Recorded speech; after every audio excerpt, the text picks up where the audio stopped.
Hello, everybody. David Black for Cable 15 TV for Sports Unleashed and for the greatest Newport Greyhounds. I want to announce a new series of programs that will be showing on our channels in the near future. And what we've been able to do is to go back and convert some of the DVDs that we have for the Newport High School Charitable Foundation Hall of Fame.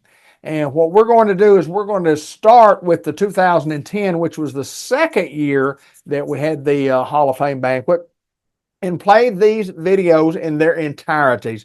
These are absolutely historical. A lot of the people that you'll be seeing in some of these videos will be deceased. Some of the greatest people in the world that ever went to high school at Newport High School are honored in these videos, and we are honored on our channels to bring you those back to memory. So we're going to start with the 2010 video, which is the number 2. That was the second Hall of Fame banquet, and we'll have them all in place over the course of the next several months. I hope you enjoy the programs. They're brought to you by in its entirety, once again, by the Jackson's Funeral Home right here in Newport. We thank them for sponsoring these programs. The Charitable Foundation Hall of Fame banquet number 2, 2010, coming right up.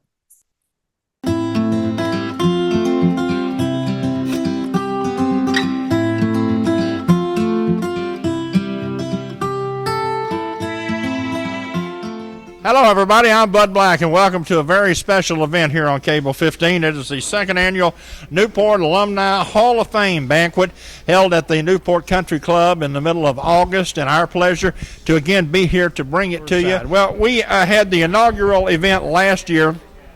What a great night it was.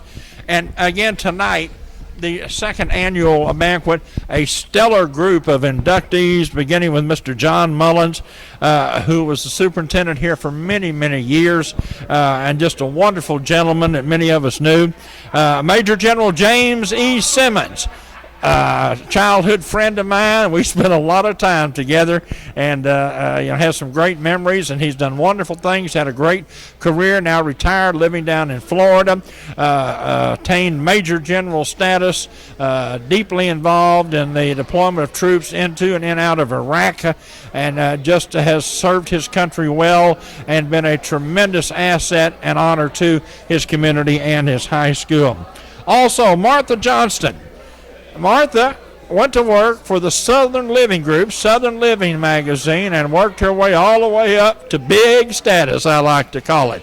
And now I believe is retired also. But the Southern Living magazine, the Southern Living Group, what a fabulous group. What a wonderful company, and what a great career she has had. You'll hear her talk about that later on this evening.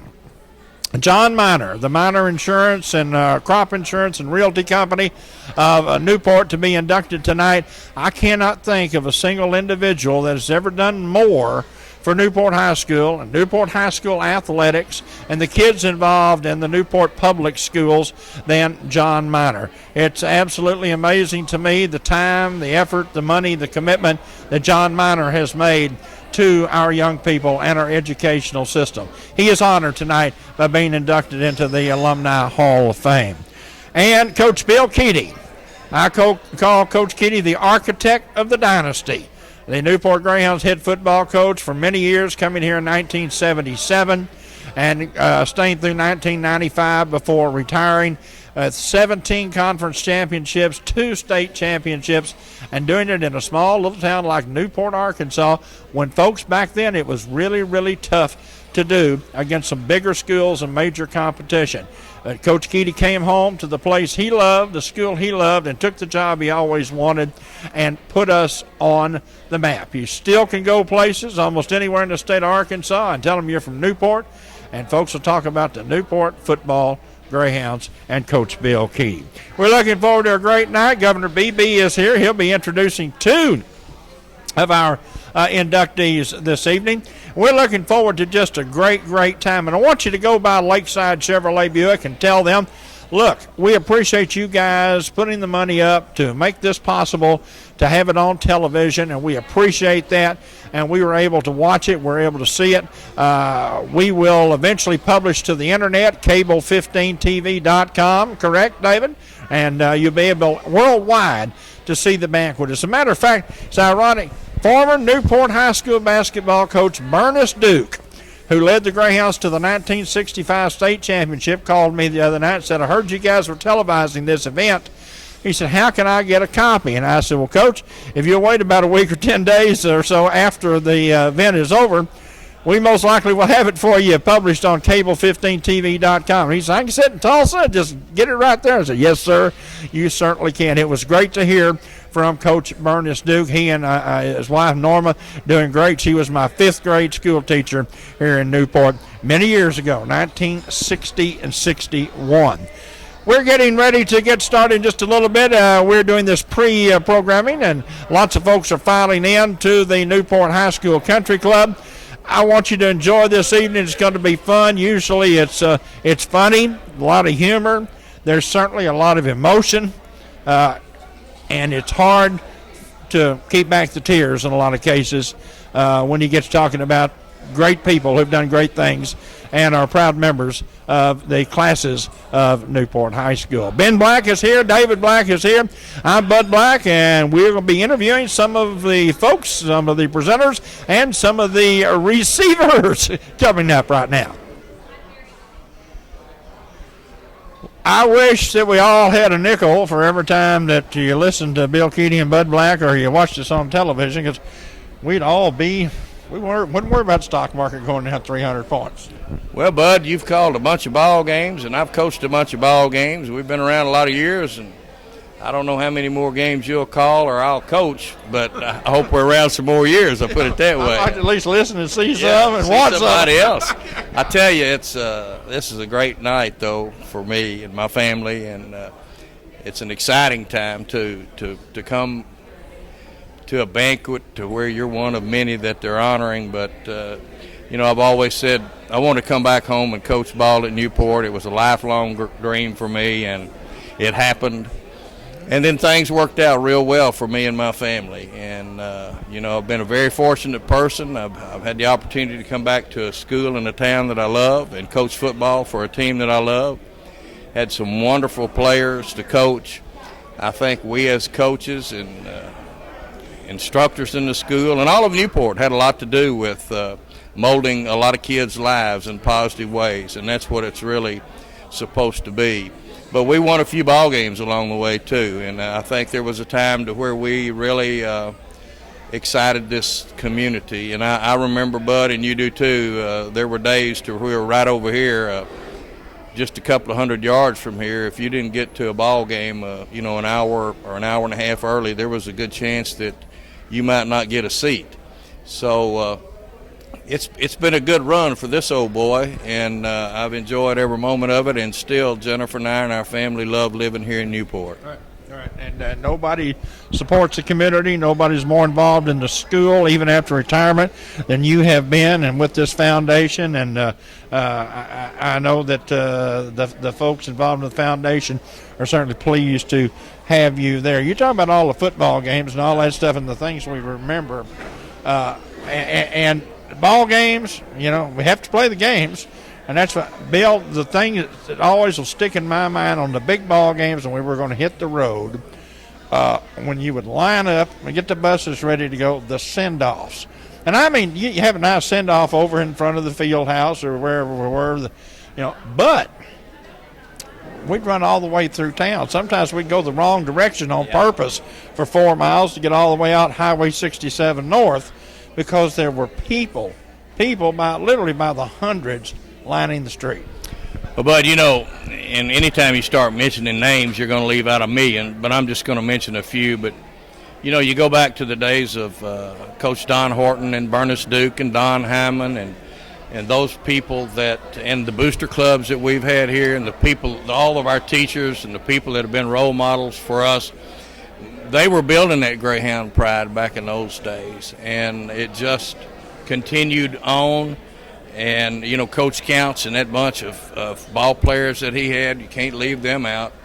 And so when I got here and when you got here, the foundation was made, and I think, to be honest about it, we helped it some. I think you energized the community with your play-by-play and your backing of the football team. Thank you, sir. And it didn't hurt to win a bunch of ball games. And I was blessed to have outstanding assistant coaches, junior high coaches, seventh grade coaches, guys that were loyal to me and what we were doing, and hardworking guys.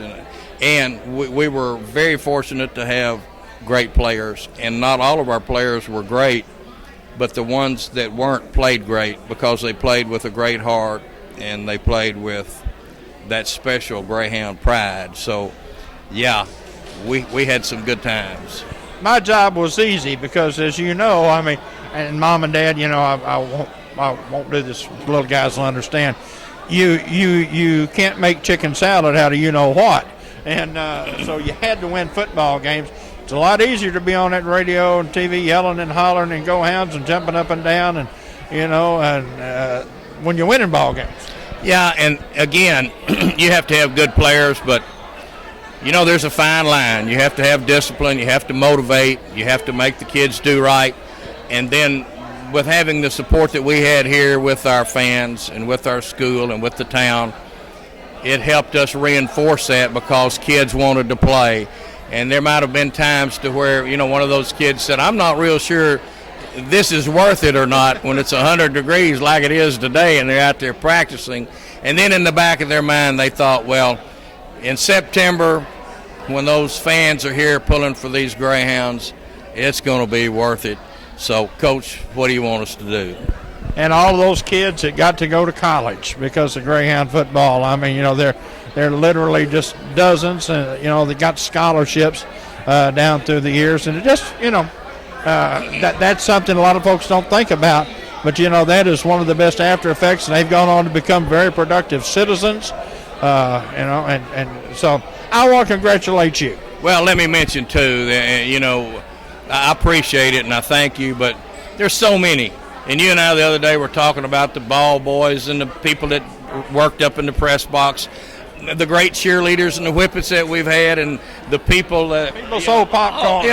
The works. And so it's impossible for us, even as far back as we go, to sit down and name every one or even get close, because there were so many. And I appreciate you complimenting me, and this is a great honor for me, and I would personally like to thank the foundation and those people that nominated me for this honor. Good, because you need some good things said about you, because BB's introducing you, and there may be some zingers flying your way. Well, the good governor, I introduced him last year, and I was real kind to him. I don't think he may not remember. Well, yeah, he'll remember. Plus, he's got he still needs some votes here in a couple of weeks. He doesn't want to ruffle up too many feathers. All right, Bill. Thank you, sir. I know there's a lot to be done over there. I'll let you get back to it. And we thank y'all for covering this event, too. Our pleasure. Our honor. Coach Bill Keaty. My buddy back here is Ben Black. Mr. John Miner joins us here on Cable 15 TV here at the alumni banquet with the Greyhound Foundation. I just made a couple of notes here about John Miner. Said the ultimate Greyhound booster, and I wrote down fish fries, booster club, bingo. More than anything else, John Miner loves this town and loves this school. True, yeah.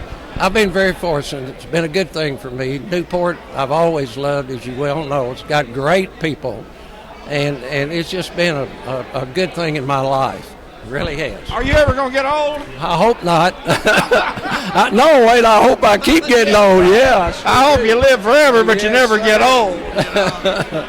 Well, Newport's been good to you, too. It really has. Newport's been wonderful for me and my family. Years of it, so I really appreciate it. Well, now I don't want to put you on the spot, but just think back on some memories, some football games and things. And I've heard a million stories and seen you up in that crow's nest. We used to have a place over that was uncovered where you get up there and keep the stats in the middle of tornadoes and sleet storms and everything else. And you've seen a million Greyhound games down through the years. I really have. Buddy, what was our friend's name from Osceola? Crazy Carl, wasn't it? Yeah, Crazy Carl, we called the gentleman. We were playing Osceola one time, and he started criticizing Bill Keaty in Newport. And I'll never forget, Bill Stevens says, "Carl, if you say another word, I'm throwing you off the buzzer route." And anyway, that's the way it was for years. We had a great time, 35 years. Phil Houghton, Frank Plaguey, and myself kept stats, and really went to we did go to all the ball games, and we had a great time, a lot of fun, good people, just good people in Newport. And you know what, John, what's so important too, you know, we've seen our school, you know, do well, and you know, it's hard to do when you lose enrollment like we've been doing, but still we have great people in our school system, and down through the years athletically also, you got to see so many kids participating. I was just talking to Coach Keedy, amazing the number of scholarships kids got, and athletics provide that for a lot of kids at Newport. It really has. It's been a plus. It means so much to these kids in a lot of ways, not only a possible college education, but the fact we keep them out of trouble if we can keep them busy in some kind of sports activity or any activity, whether it's band or glee club or anything else. It's the programs that we've had in Newport through the years have just been wonderful. And I'll tell you something else. I can remember there were 14 girls here on Christmas Eve, and I eavesdropped. They all lived out of town, and every one of them said, I wish we could come back and move back to Newport. That speaks highly of this good town. Good people. Yes, it does. It certainly does. Well, folks, John Miner, when we resumed American Legion baseball, was on that team, and yet recently Newport Independent had a picture of that team. I really like that. J.C. McMahon, Tommy Joplin, the ones that were in that picture, that was in 1951. And Cracky Parker and, of course, all the Legion committee really deserved a lot of credit because they worked hard. Every boy had a job, and they came and got us no matter where we were working and wanted us to participate. They asked not only the parents but the employers if we could come practice in the afternoon. And they all, said okay, and it was a good time. And guess what?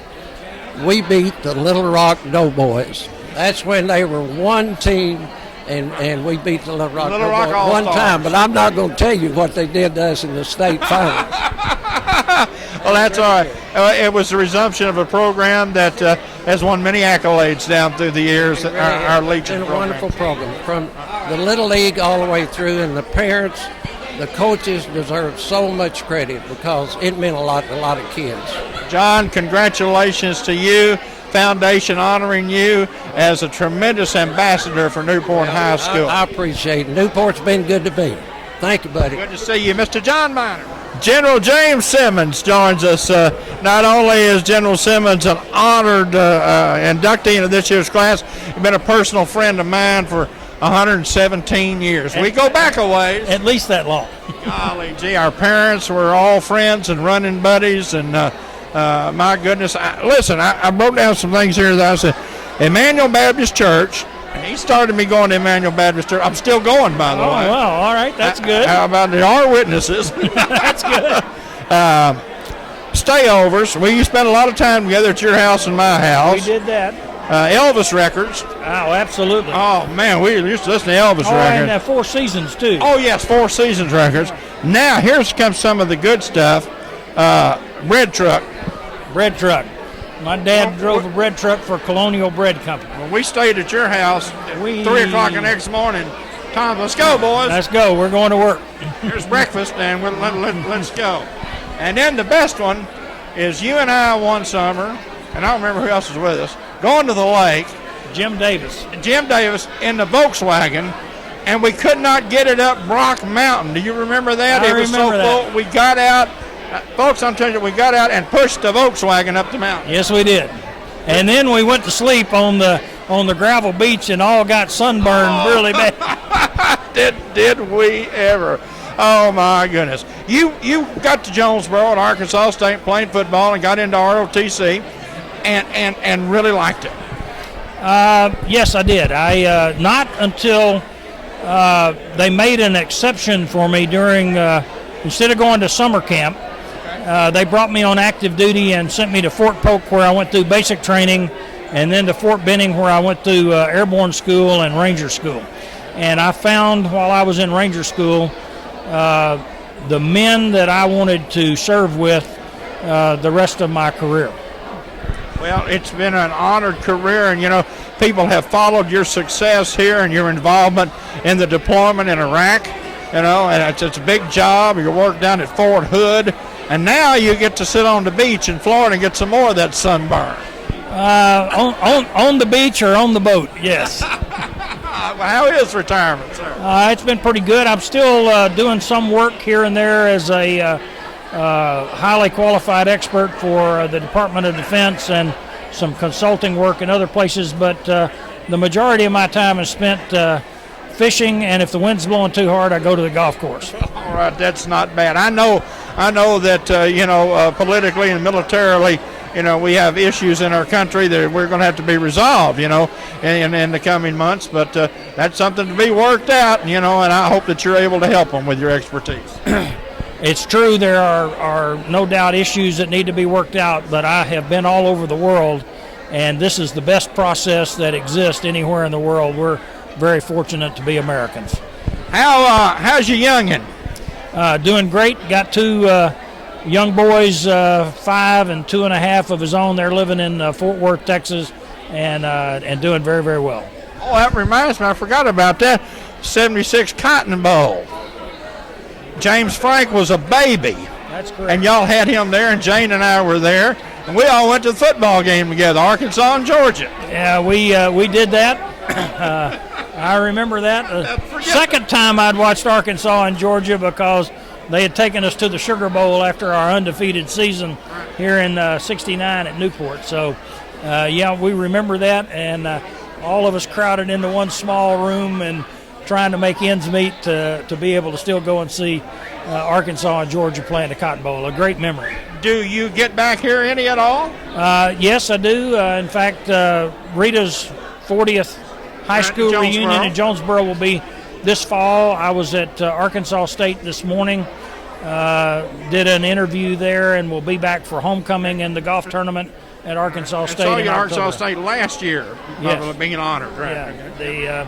So we get back at least once or twice a year to Arkansas to do something, and this is a real honor for us to be here tonight. Something that I certainly didn't anticipate, and incredibly excited about to be here tonight, particularly with the people who are being recognized tonight here. It's a wonderful honor to be on the same platform with them. Well, you still have a lot of friends here, so don't forget about us. We're all trudging along in good old Newport, Arkansas, but we have great, wonderful, fond memories that we'll treasure. Well, I appreciate that very much. This is my hometown. This is where I grew up, and my best memories are here. General James Simmons, my friend for a long, long time, and a great patriot and a great soldier. John Payton, MC, big show. But it's great to be here with all these Newport High School alums like yourself. And I know people have seen us talk about it for years. You taught me how to drive a car, and I call you the nowhere man. It's great to be here. One of my old football buddies, James Eddie Simmons, is here. What a great night to bring all these people back that graduated from Newport High School to come back here and celebrate all their successes. I mean, James Eddie's a major general. We got a governor. We've got Southern Living people. What a great night to honor people that graduated from Newport High School. But in all my travels around the world, whenever I traveled, if I said I was from Arkansas, they would say, "Do you know so-and-so from Newport?" Yes. No matter, I went to 33 countries, and there was somebody that knew somebody from Newport, Arkansas. That's a great place to have grown up and lived, and I know you and I talking to James about how we all used to run together. Some great memories. Great memories, and talking about running. As soon as we get through, Bud, me and you and James Eddie and Mike, Brandon, and Roger, we're going to run this levee one more time. No, we are not, sir. It's great to be here. Okay. Think about the first class that we had. This is the second class of the Hall of Fame people. Be more to come. Almost $46,000 raised last year for it. One of these things that Newport does so good that other communities can't say they do is support their own people like we support. God, what a night it's going to be. I'm so excited. Absolutely. If you'll give me a few minutes before you start, let me talk to the governor, then we'll be ready to roll. Hi, Mr. BB. Hi, Boudreaux. How are you, sir? Yes, sir. I'm not bad for an old guy. I don't think you're old. I think he gets younger all the time. By the way, you've got double duty tonight. You're doing 2 introductions, and Keedy told me to remind you to be nice to him because you still might be looking for a few votes. Well, not only that, Keedy gets to talk after me, so I have to be nice to him. Last year he was reminded by me that even though he introduced me, I got to talk after he did. And so now he's turned the tables on me, so I have to be nice. Second year in a row, another great function and a huge turnout. Huge turnout and some good people being honored. I don't know who all came up with this idea, but it was a great idea. It brings people back that have been gone, people that are still here. They get to celebrate old times and memories, and you get to honor and recognize people who truly do make a difference in so many people's lives that came out of this school system, that graduated from Newport, and that frankly had a positive impact on people going forward. Welcome home, sir, as always. Good to see you. Governor Mike Beebe. Let's get to the banquet. MC John Pennington is standing by, getting ready to roll. Feel free to take your coat and tie off or whatever makes you comfortable here. It's a little hot. We've got about 240 or 50 people here. So feel free to get comfortable. It's a great night for us. We want to welcome you to the second annual Hall of Fame banquet presented by the Newport Special School District Charitable Foundation. Would you please stand for the presentation of the colors and the national anthem?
Would you please remain standing?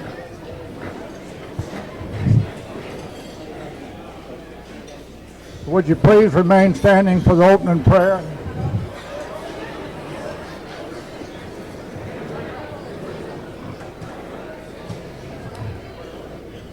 For those of you who do not know me, and there's not many of you here that don't, I'm Jeff Ellis, and I'm representing the Jackson County Retired Teachers Association.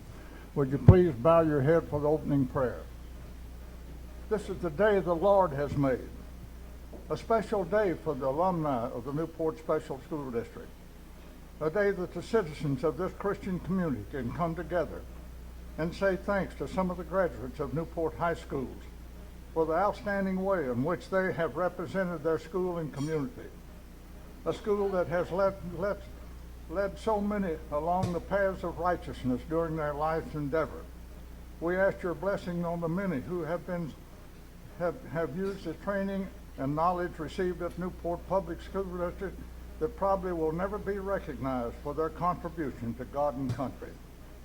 Lord, we thank you for the knowledge of Martha Johnson received at this institution that she used to help produce the publication that made households throughout America a better place to live. Surely, Lord, there must be some form of athletic events in heaven, and John Miner, who has dedicated his life to making sports a Christian-oriented activity at Newport High School, can hardly wait to organize you a booster club. Lord, Jesus said, "In my Father's house are many mansions, and I will come again and take you home."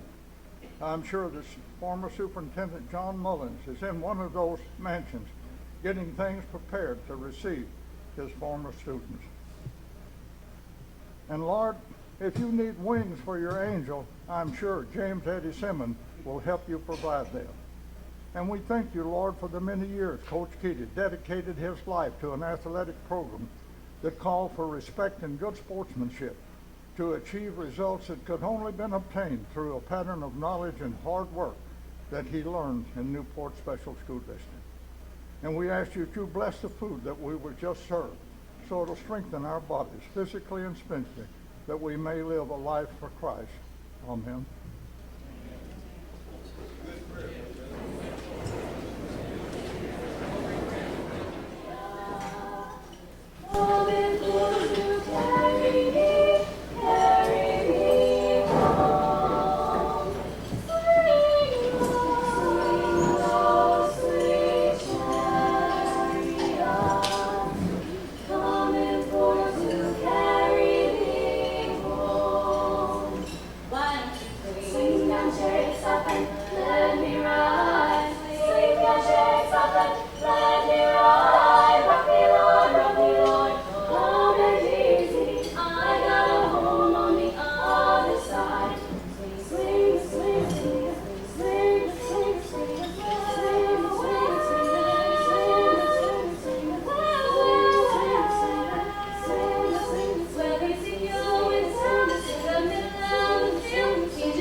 want to thank the JROTC for presenting the colors and for the NHS songsters for doing such a great job on the 2 songs they did. So let's give it another round of applause.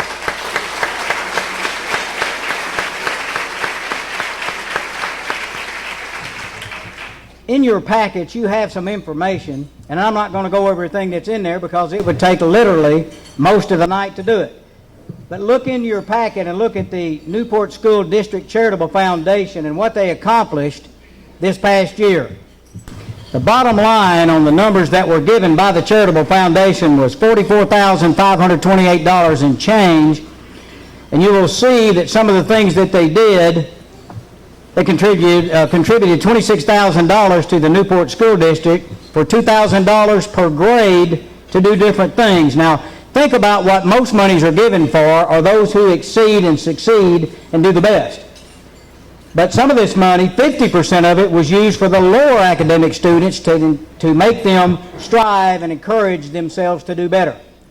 So we're not only trying to honor those who do the best, we're trying to honor those who need help, who need a little assistance to do better, so they can all graduate as Greyhounds and maybe someday all come back here and be part of this banquet. If you look at this whole list of things, it takes forever to do it, and I'm not going to do that. But if you go through the list of awards, and please take those with you, and when you get home where it's a little cooler and you got a little more time, please take a look at what has happened with the money that all of you gave, and hopefully you will give again to this great cause. Then you move back through and you go to the Newport School District and you see things that happened with the Newport School District. Odyssey of the Mind, one of these worldwide events that has taken place, Newport is really doing well in the Odyssey of the Mind category. We had 3 high school teams qualified for the World Championship and 3 teams placed number 1 in the state. And in the math, and James Eddy knows this, he and I were both great at math. Northeast Arkansas High School Math Contest, 33% of the 63 awards went to Newport. 33 of 63. And Miss Holden, that's 52.4%. I did that in my head. I can go on, but the list is too long, and some of our awardees tonight are our inductees for the 2nd annual award have so much to be thankful for, so much to be talked about, so many things to be alluded to that I'm not going to go through that list. But again, please take those lists, look at what's happened, look at what Newport High School does. And you know, bad news sells newspapers. Good news doesn't sell much of anything, except maybe a car or 2. Take a look at those lists, look at them, see what your money's doing. And again, before we're over tonight, we're going to ask you if you'll re-sign up for the Alumni Association so you'll give more money so we can give another $45,000 next year to do what we want to do. We won't be long now until we start our session where we induct our 2nd class. And there's a person here who would like to speak.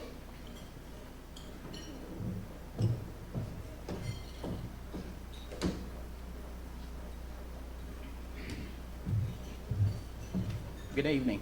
I'm Doug Cash. I am currently on your school board, and I hold the position of president. I want to introduce a few people. Another member, Bill Keaty III, is our vice president. Dennis Hagewood is here as a board member. And also to introduce you to our new, he's not really new, we put him to work pretty fast, our new superintendent, Dr. Larry Bennett.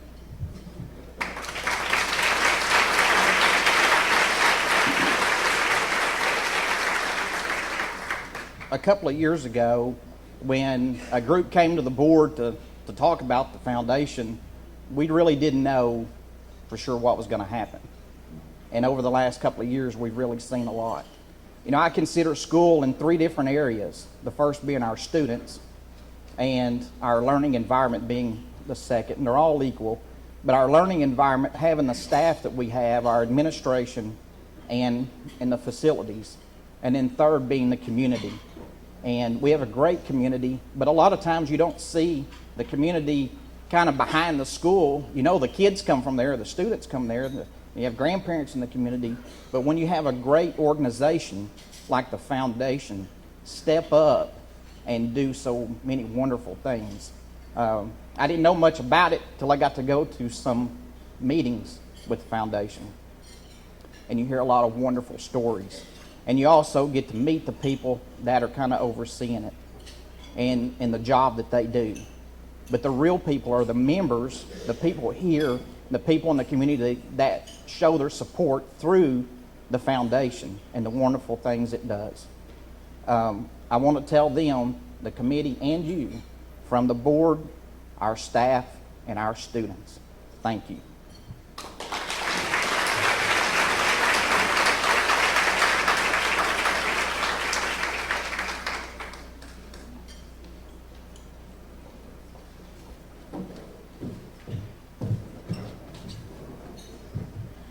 Good evening, I'm Susan Smith, and I have the honor of presenting the Excellence in Education Award on behalf of the Newport Special School District Charitable Foundation. This is the first award of its kind for the foundation, and we hope to present it annually to an outstanding educator. I promise I will not go by Laura's house in this presentation, but here are just the facts. This teacher has an exceptional mathematical mind and the passion to educate students not only about the mystery of math, but life. She has accompanied students for over 32 years to the regional and state math contest sponsored by the Council of Teachers of Mathematics. These students have consistently placed at the highest levels and have earned Newport School District statewide recognition for their superior math department. She has served as a sponsor of the Newport High School Whippets, junior high school cheerleaders, junior high pep club, and a senior class sponsor for over 17 years. Since she was 19 years of age, she has challenged over 4,000 students to reach their fullest potential.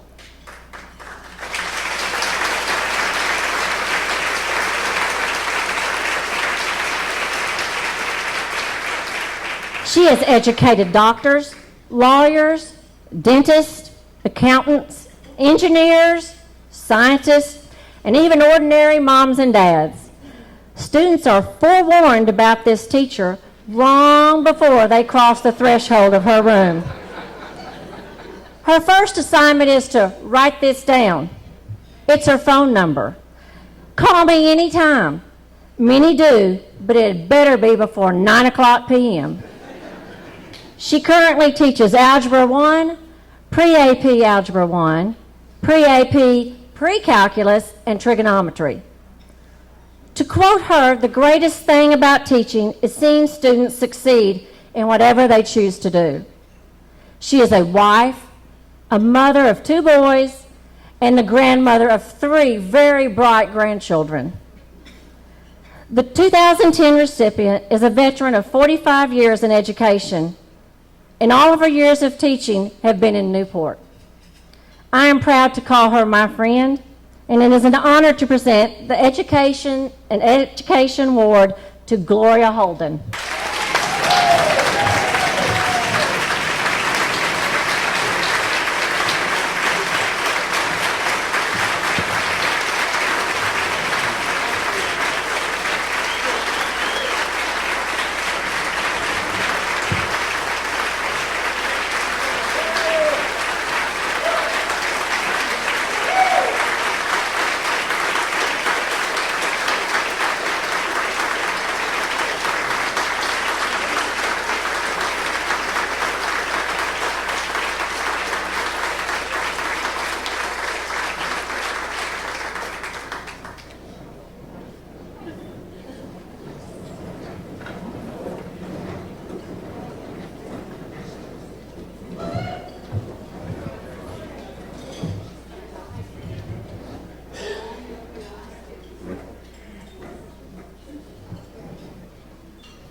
Well, it's time now for all of us to settle in and think about the inductees tonight for the second class of the Hall of Fame.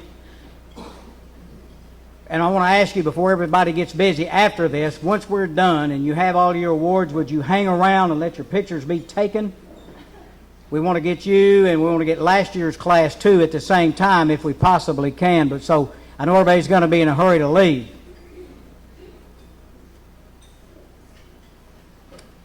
First speaker is kind of the favorite son of Newport, Arkansas.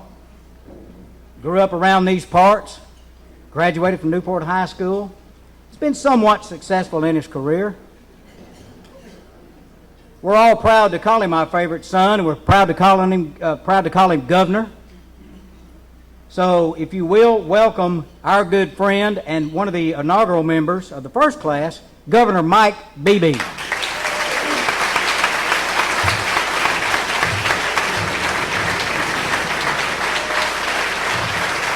Hey, thank you. Thank you.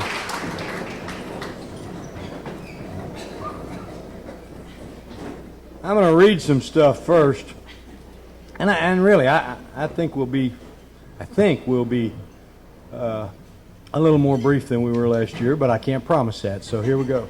I want to read some stuff first, and then I want to tell you a true story. I get to introduce posthumously the late John W. Mullins as an inductee, and I know Mrs. Mullins is here and Patty's here, and we're so honored to have them here. Let me just, for those of you who don't remember, moved here after Mr. Mullins' influence, or those of you who are visiting here because some of your friends or relatives are being inducted, probably need to know this, and some of you need to be reminded that already knew it. He was a native here and graduated in 1940 from Newport High School, and he served as superintendent of this school district for 22 years until he retired in 1984. He graduated from ASU, earned a master's degree in education from George Peabody College in Nashville, and a specialist degree in education from the University of Tennessee at Memphis. He served in World War II as a master sergeant general, and he spent 22 months in a German prisoner of war camp. He was awarded the Purple Heart. After the war, he was superintendent for 3 Missouri school districts, Hayti, Portageville, and Puxico. He became superintendent in Newport in 1962, and during his tenure, the district was considered a model by the State Department of Education due to improvements that he helped introduce. Under his leadership, schools in the district were integrated peacefully with no interruption to students' education. No small feat at the time. Mr. Mullins received many honors in the field of education, among them serving as president of the Arkansas School Administrators Association and on the executive board of the Arkansas Association of Professional Educators. He was named the Newport Area Chamber of Commerce Citizen of the Year in 1984. He served 2 terms as chamber president, was president of the Newport Rotary Club, Rotary District Governor, and was named a Paul Harris Fellow of Rotary. He was active in the civic and church communities. He taught a men's Bible class for years at First United Methodist Church. He was a Mason, was a member of the Veterans of Foreign Wars and the American Legion. We lost Mr. Mullins on March 6th, 1986. He was 65 years old. His wife, Mary Jane, and Patty Jo, Dr. Mullins, as I call her, they still live here, and most of you know and love and welcome them as part of the Newport family. Now to the story. I don't want to step on anybody's toes here, so if I do, y'all just don't cry out too loud. But before Mr. Mullins came, we'd gone through a transition period, and our former superintendent had died, and we'd had some transition period during that time, and we didn't have a heck of a lot of discipline. Billy Wiggins did all he could, but he needed help with this Newport bunch. And now we weren't bad, we weren't evil, but we were real rambunctious, mischievous, and some might say out of control. I say we, because I'm sure I was a part of that. I was not nearly as bad as Bill Keaty, I'm sure, but I was part of it. And it was a culture shock when this strict disciplinarian, this no-nonsense, take no prisoners, do it my way or else guy came to take over the Newport School District. Now, in a different age and in a different time, if we'd been used to a lot of strict discipline and a lot of I-dotting and T-crossing and not messing around in the halls and other things that we did, it might have been a little easier to take. But with the abrupt departure from the freedom that we thought we all were entitled to the rigid, almost boot camp atmosphere, General, that we ended up having to adhere to was a culture shock. Now, Ms. Mullins, there were stories about your husband. There are stories about your husband when he was our age. I don't know if they were true or not, but we certainly took them as true. And being 16 and 17 and 15-year-old boys, we were totally irreverent in a secretive and cowardly sort of way. We weren't about to confront him head on. And he gave what I recall to be that first speech in front of the auditorium with the whole high school, maybe the whole junior high school too, gathered. I was sitting next to Tommy Ashley. Now, what are y'all laughing about?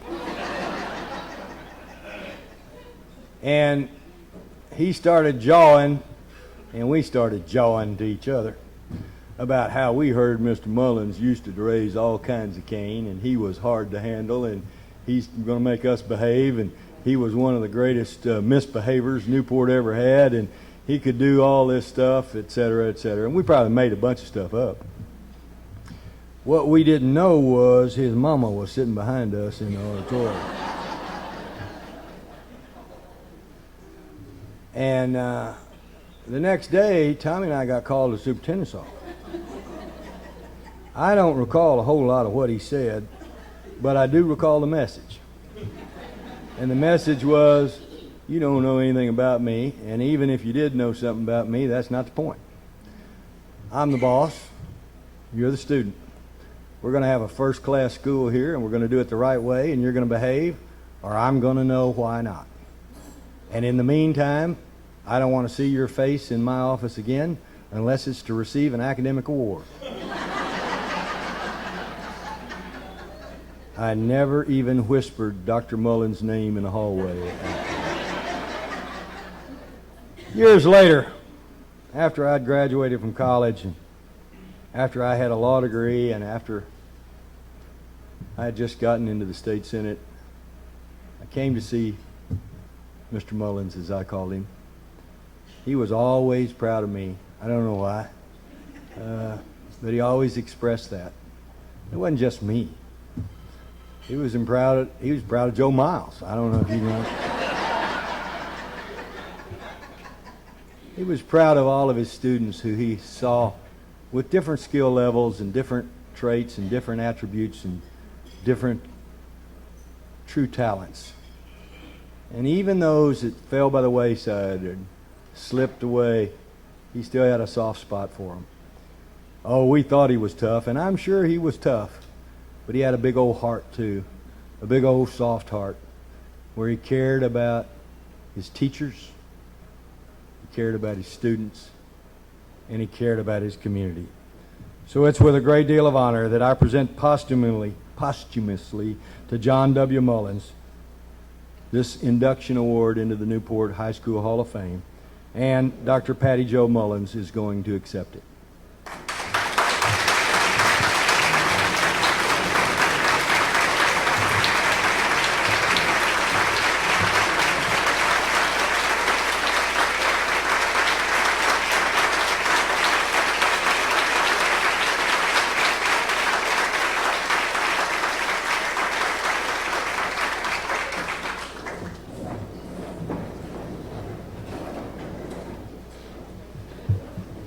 Y'all please bear with me.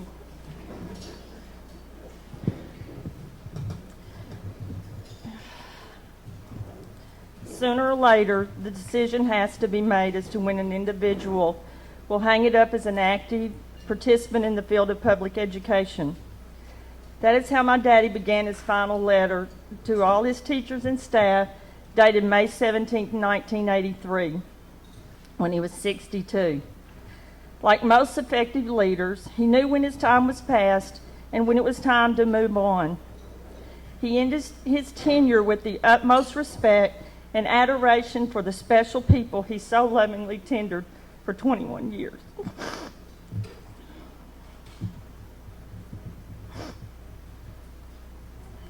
A diverse and special group of countless teachers, staff, and students under his charge throughout his career. In the same letter referenced before, he discussed the fact that he and his faculty faced many obstacles and general hard times. One can only imagine the problems he faced in the career spanning from the 1960s, 70s, and the early 80s. From budget crises and unruly parents to the most tumultuous issues facing educators' integration. He came into a school district in financial despair. Needless to say, this tough, no-nonsense man took control and eventually made Newport one of the top schools in Arkansas. It became a model for the state's Department of Education for the numerous policies and improvements he instituted. In the issue over integration, my daddy faced some of the toughest moments as superintendent. In 1968, a moment when passion and fervor still ran high, he united all of Newport's children without disrupting their educations and their lives. Two of the most significant attributes that defined my father were a sense of patriotism as well as an emphasis on community pride.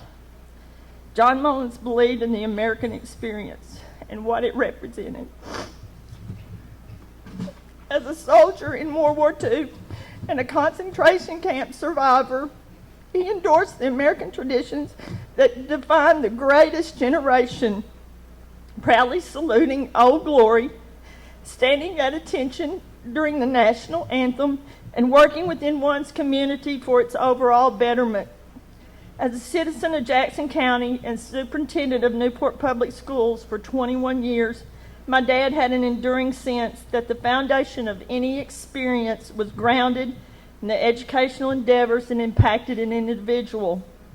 In his world, student did what teachers required, and teachers understood the principle that hard work at any age defined a person's future success. He endorsed the beliefs of the educational philosopher Horace Mann, who stated, "Education is the great equalizer in the conditions of men." John Mullins was a tremendous supporter of education. He would be so pleased today with the educational opportunities offered in Jackson County. He might have been a bit embarrassed to be honored tonight. He probably would say he was not deserving of such accolades. Just a hard-working fella doing his job to the best of his abilities. In my opinion, he impacted many lives with his straightforward, honest values, coupled with his demand for excellence. On behalf of my mother and myself, I would like to express our sincere appreciation for this honor and to encourage everyone to remember the kinds of doctrines which John Mullins endorsed. This behavior will not only keep his memory alive, but preserve the types of values he held so dear. Governor Beebe, Mother and I are so appreciative to you. He was so proud of what you became, and now he would be so proud of your accomplishments. I can hear him say, "Just think, he was a kid from Amigan, Arkansas." He always believed you set your mind to anything and you will accomplish your goals. Thanks again to the Hall of Fame committee. You have made Mother and me so proud. And thanks to all you former employees during Daddy's tenure. He appreciated your hard work and helped to make Newport Schools the absolute greatest. May God bless you all.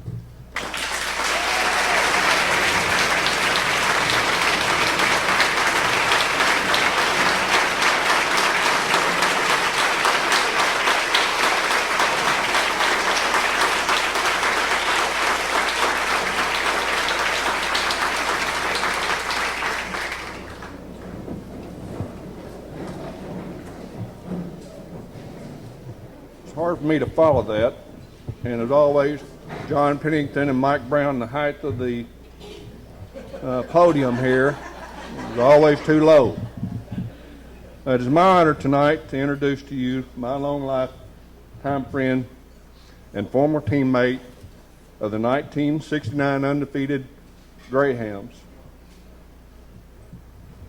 Major General James E. Simmons.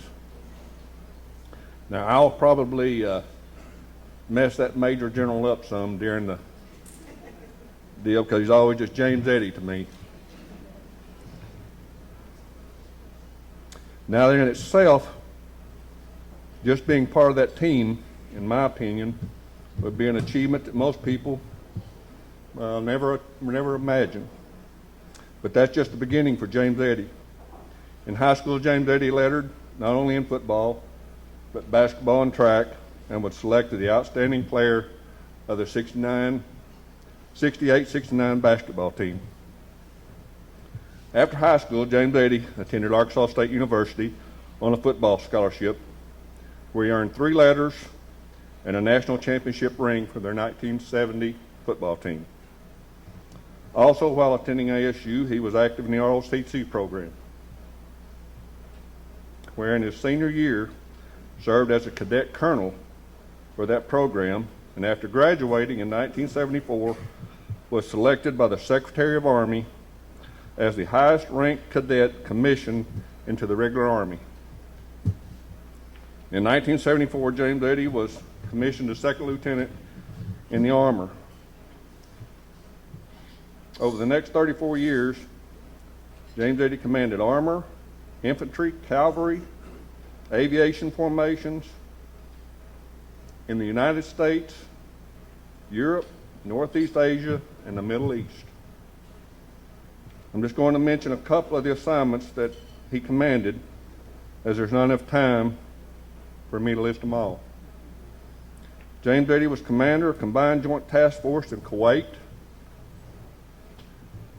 Deputy Commanding General, 3rd Corps at Fort Hood, Texas, Deputy Commanding General, 3rd Corps, Iraq, Deputy Commanding General, Multinational Corps, Iraq. In this capacity, he commanded the day-to-day combat operations of 17 brigades located throughout Iraq with a daily strength of over 39,000 soldiers, sailors, airmen, and Marines. Major General Simmons, as I should be calling him more often, has received more medals than I can list, but a few of those are the Distinguished Service Medal, Department of Defense Superior Service Medal, the Legion of Merit with three Oak Leaf clusters, the Bronze Star, and the Air Medal. He was presented by the President of Korea the Order of National Security Merit for his 4 years of service in the Republic of Korea. James Eddy is also a Master Army Aviator with more than 4,300 hours in 5 different types of Army aircraft. He flew 321 missions in Iraq. In 2006, James Eddy was inducted into the ASU Hall of Honor, and also that same year into the ASU ROTC Wall of Honor. In 2009, he was listed as one of the top 100 graduates of ASU in the university's first 100 years.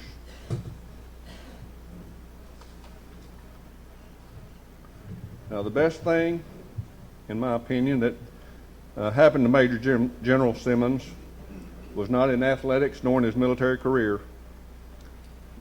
However, it is sitting next to him, his wife, Rita. Some of the things that we did when we were in high school and get-togethers, I was informing my wife I couldn't tell. I will tell you one thing. James Eddy would come home off and on throughout his career, and we'd always have a tendency to get together. When we were kids, I lived at Campbell Station, and we would go out to, he'd come out and spend the weekend with me, and we'd go down to a little 3 mounds, we called them 3 hills, and we'd play Army. We'd throw dirt clods at one another, and we'd hide behind the hills, and we'd have a big time.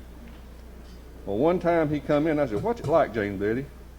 He said, "You remember how we used to go down to 3 hills and play Army?" I said, "Well, it's just about like that, except I get to play with $1 million toys." And I'll tell you one more thing, too, because he come in and told me one time, and I was always fascinated by his flying. James Eddy said, we were watching some war movie or something, John Wayne on the TV, and I was saying, "Man, that looks great. You're flying that helicopter and you blah-da-da-da-da, you know, you're shooting and stuff." And he said, "I got news for you, it's not like that." He said, "You're flying that helicopter and you let loose of that 50 caliber machine gun, and it'll turn that helicopter around. So that's why they do it in such small bursts. I said, well, what about those rockets, where you blow up tanks and stuff? He says, if you're flying that helicopter, you let that rocket off, you better have your seatbelt on, because that baby's going to stop in midair. It'll jolt you. They don't show that in the John Wayne movies.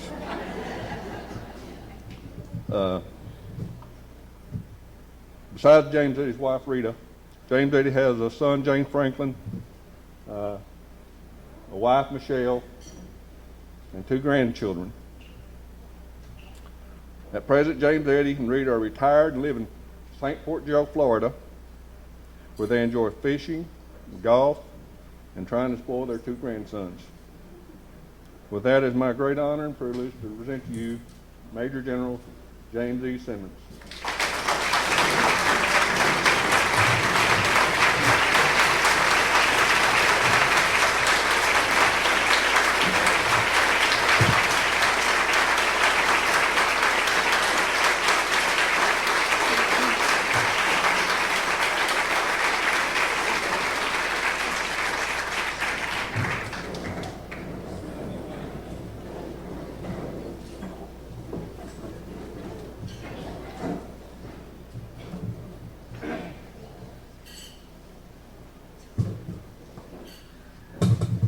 Governor Beebe. He'll understand if the rest of you won't. The remarks I make tonight are my own and do not reflect a position of the Department of the Army or the Department of Defense.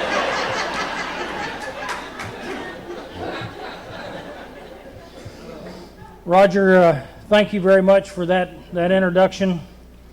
Thanks to the foundation for the selection. And thanks to all of you who put this together tonight. It's a wonderful evening. I want to express my support for the work that the foundation is doing. Nothing could be more important than giving as many as possible access to education. Education is the door to success in life. There are no guarantees. But without it, life can be a significant uphill struggle. I want to thank Roger and Carol for hosting us, John Pennington for notifying us. He'll tell you the story about that. I'd like to recognize my uncle Boots Simmons and his wife Dale, my cousin Mary Wanda and her husband for coming here tonight. I think most of you understand that almost all of my memories of Newport are linked in some way to Roger and a few others that are here tonight. So what should I say on such an occasion? First of all, with all of the distinguished people who have graduated from Newport High School, I am indeed honored. And it is a special honor to be included in a group so distinguished as the one that is here tonight. But the truth is, I really don't know much about Newport. I left here 41 years ago, and I was just a boy whenever I left. My memories of Newport and the high school in particular are pure. They are unaffected by seeing other generations of students passing through the doors of the Newport public school system. I see it all through the eyes of a boy. So no war stories about the good old days. There are too many eyewitnesses. And as my good friend Stan McChrystal said here recently, nothing spoils a good war story like an eyewitness.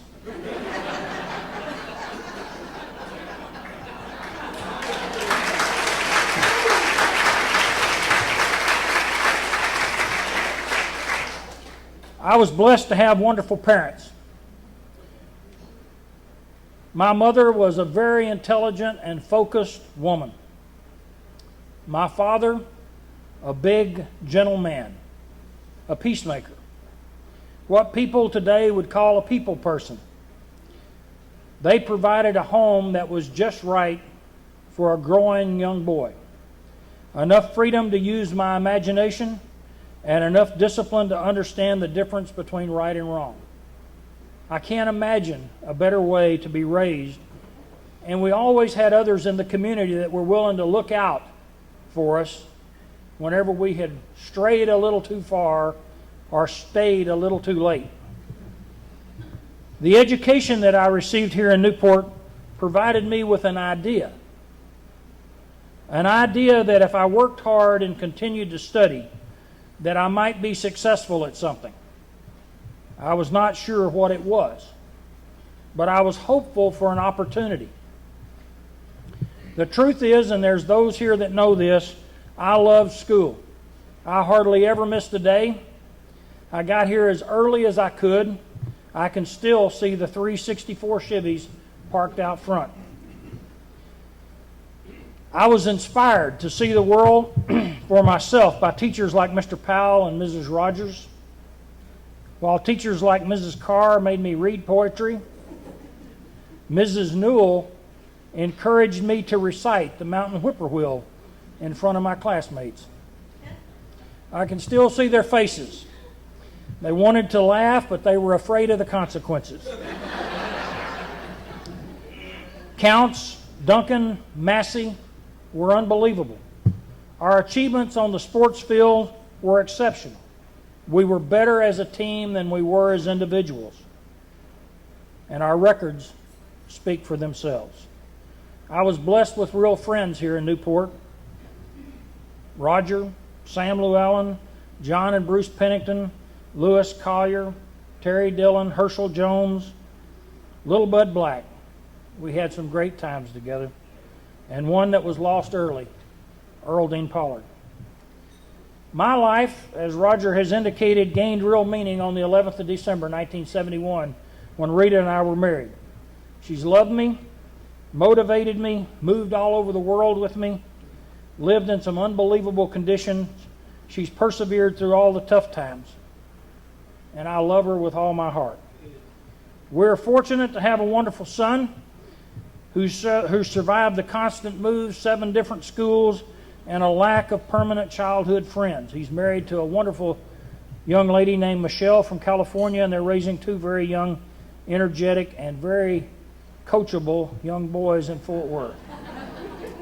So, Roger has told you the Army's version of my career, and I have been asked 100 times already here tonight, what did I do in the Army?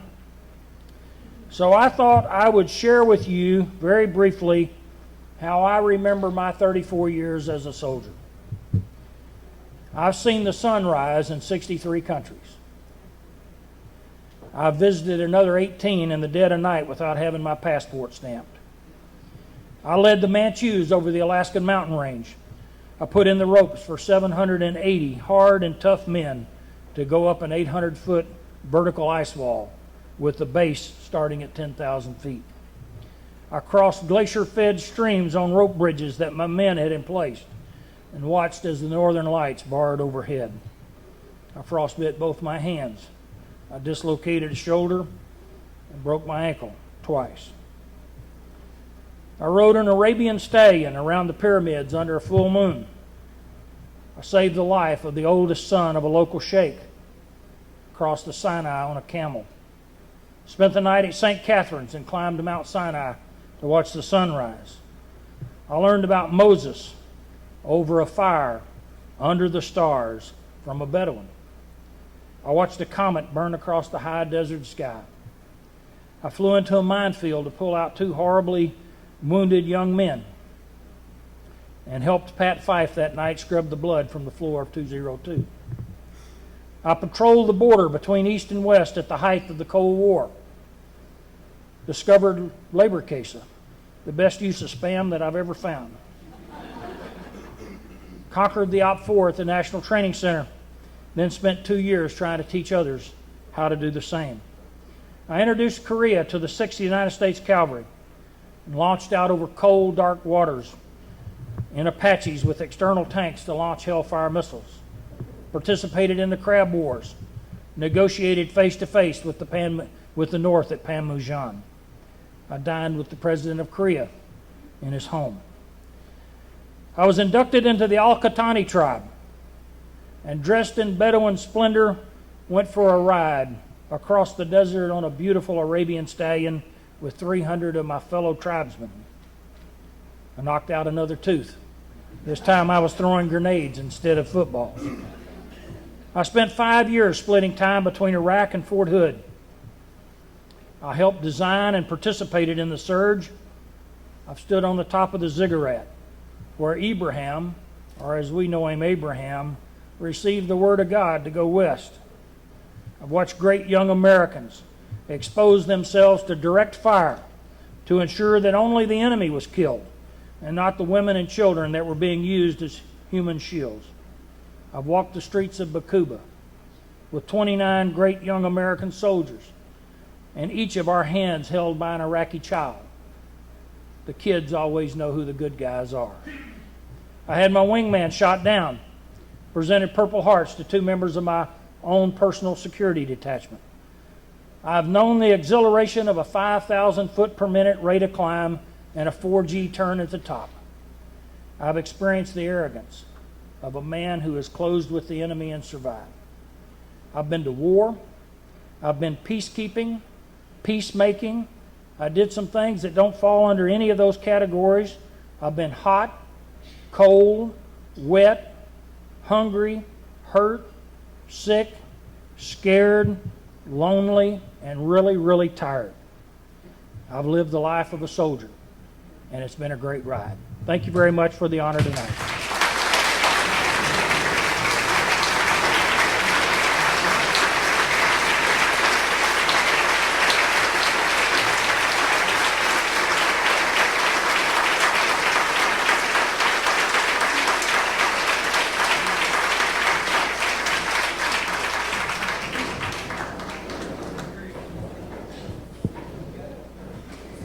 Good evening. I'm Ruth Johnston, also a graduate of Newport High School, class of 70. Do I hear you? There's 2 of you out here, I know. I saw you. Joe Miles and Mike Moran. Okay. I'm here to introduce my sister, Martha Johnston, as she is inducted into the NHS Alumni Hall of Fame. And Martha, there's only one thing that would make this night better, and that would be if Mom and Dad and David L. were here, okay? And Mom's here, I'm wearing her pin. Dad's here, Amy Blackburn made me a purse with one of Dad's ties, and I'm carrying it tonight. But I didn't have anything of David L.'s I could wear, so he'll just be in my heart. And it's a great night because this is one of the few times, Martha, that you don't try to pass yourself off as my twin. When we go places and people will say, which one of you's older? Martha always says, she is. And then she'll try to pass as a twin. So at least here, everybody knows we're not twins. My sister has always been an overachiever. You know, some children have imaginary friends, and they say that makes you more creative and you're better with verbal skills. Well, my sister didn't have one imaginary friend. She had 2. And I was planning to tell you the names, but I did an ROI, Return on Investment Evaluation.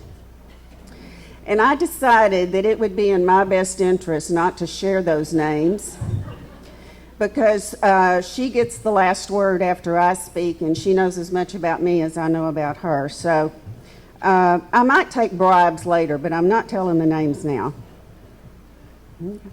Martha is a graduate of Oklahoma State University. She got her bachelor's and her master's there. She was inducted to the Hall of Fame for her College of Human Environmental Sciences, formerly known as Home Ec. And they have to change all the names now. And I believe Amy Blackburn and Larry Williams were there, and that's when we first met you, because you were assigned to be Martha's escorts for the weekend. And so we go back quite a ways before they came to Newport, and we're very happy that you could be with us tonight. Martha was then inducted to the Hall of Fame for the entire university, Oklahoma State University. And one of the other, who else was inducted that night? I believe it was the man that invented the first PC. personal computer. He is the man that then sold his company to the man, what's his name, owns Microsoft? This is the man that invented the first PC, sold the company, and now you know the history. But he was also on that at that event when she was inducted to the entire University Hall of Fame. After she left Oklahoma State, her first job was with the American Meat Institute in Chicago.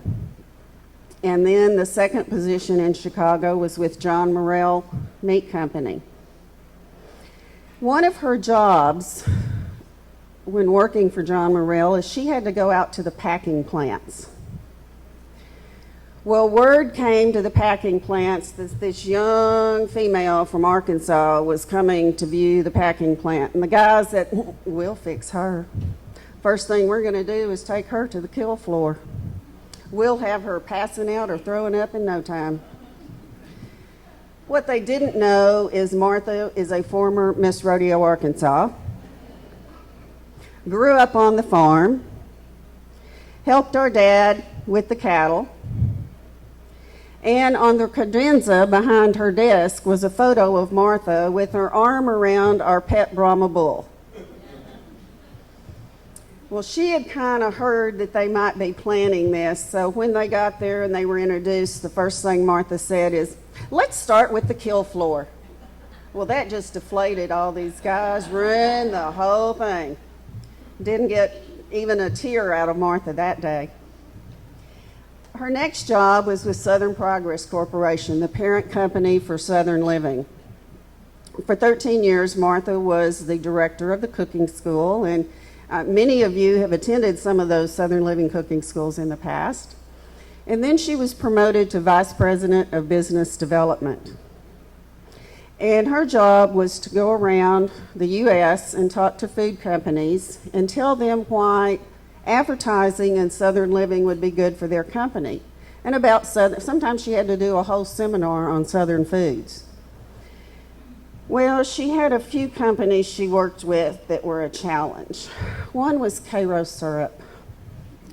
Yes, they were going to advertise, and they had a brilliant idea. They had a brand new use for Cairo syrup. They wanted to use Cairo syrup instead of sugar for everything, and the first thing they were going to use it in was iced tea. It's not going to flavor iced tea, so she had to explain to them why that wouldn't be a very good idea, and maybe we could research some other ideas. Another company was Pillsbury. They were marketing some new country biscuits in the can and some Southern biscuits and buttermilk biscuits, and they came to the corporate headquarters in Birmingham.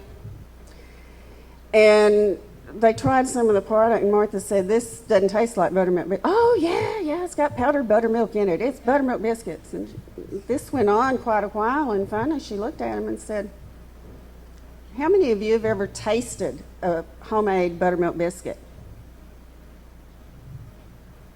No one. She said, y'all come with me. She took them downstairs from her office on the 5th floor down to the 1st floor to where the test kitchen was.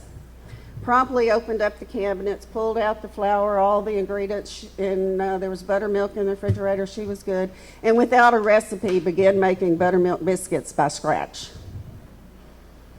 Put them in the oven. And they were just going, well, I don't know, we just think our buttermilk biscuits are great. I don't know. About 30 minutes or halfway into cooking time, they started sniffing. Oh, that's what they smell like? Oh, well, And then they tasted them and they went, oh, now we get it. Sorry. So she has had quite a few interesting companies to work with when she's been marketing for Southern Living. She was also on the startup board that started Cooking Light magazine. Some of you may not realize that. And since I was also in the nutrition and food area, several people asked me, why don't you go work for your sister? That'd be great. Y'all could work together. Well, my answer was my sister has a birthright to boss me since she's the older one. She's not going to get paid to do it. But my sister has always been very strong and very confident and works hard at all she does. And a couple of years ago, she had one of the biggest fights ahead of her. She was diagnosed with stage 2 ovarian cancer. Found it early, which is very, very unusual. Surgery took care of all of it. She had her chemo treatments, but she took that on like that was her job. And between treatments, it was exercise and the right foods, and I've never seen anybody take it on like that. And once it was over and the doctor said, okay, you're clear, you're fine, you don't have to come back to 6 months, it was kind of like, well, what do I do now? This is what I've been doing for so long. She puts all herself into whatever she does. And Martha, we are sisters by birth, but I'm glad to say that we are friends by choice. And it is my pleasure and my honor to present this award to my sister, Martha Johnston.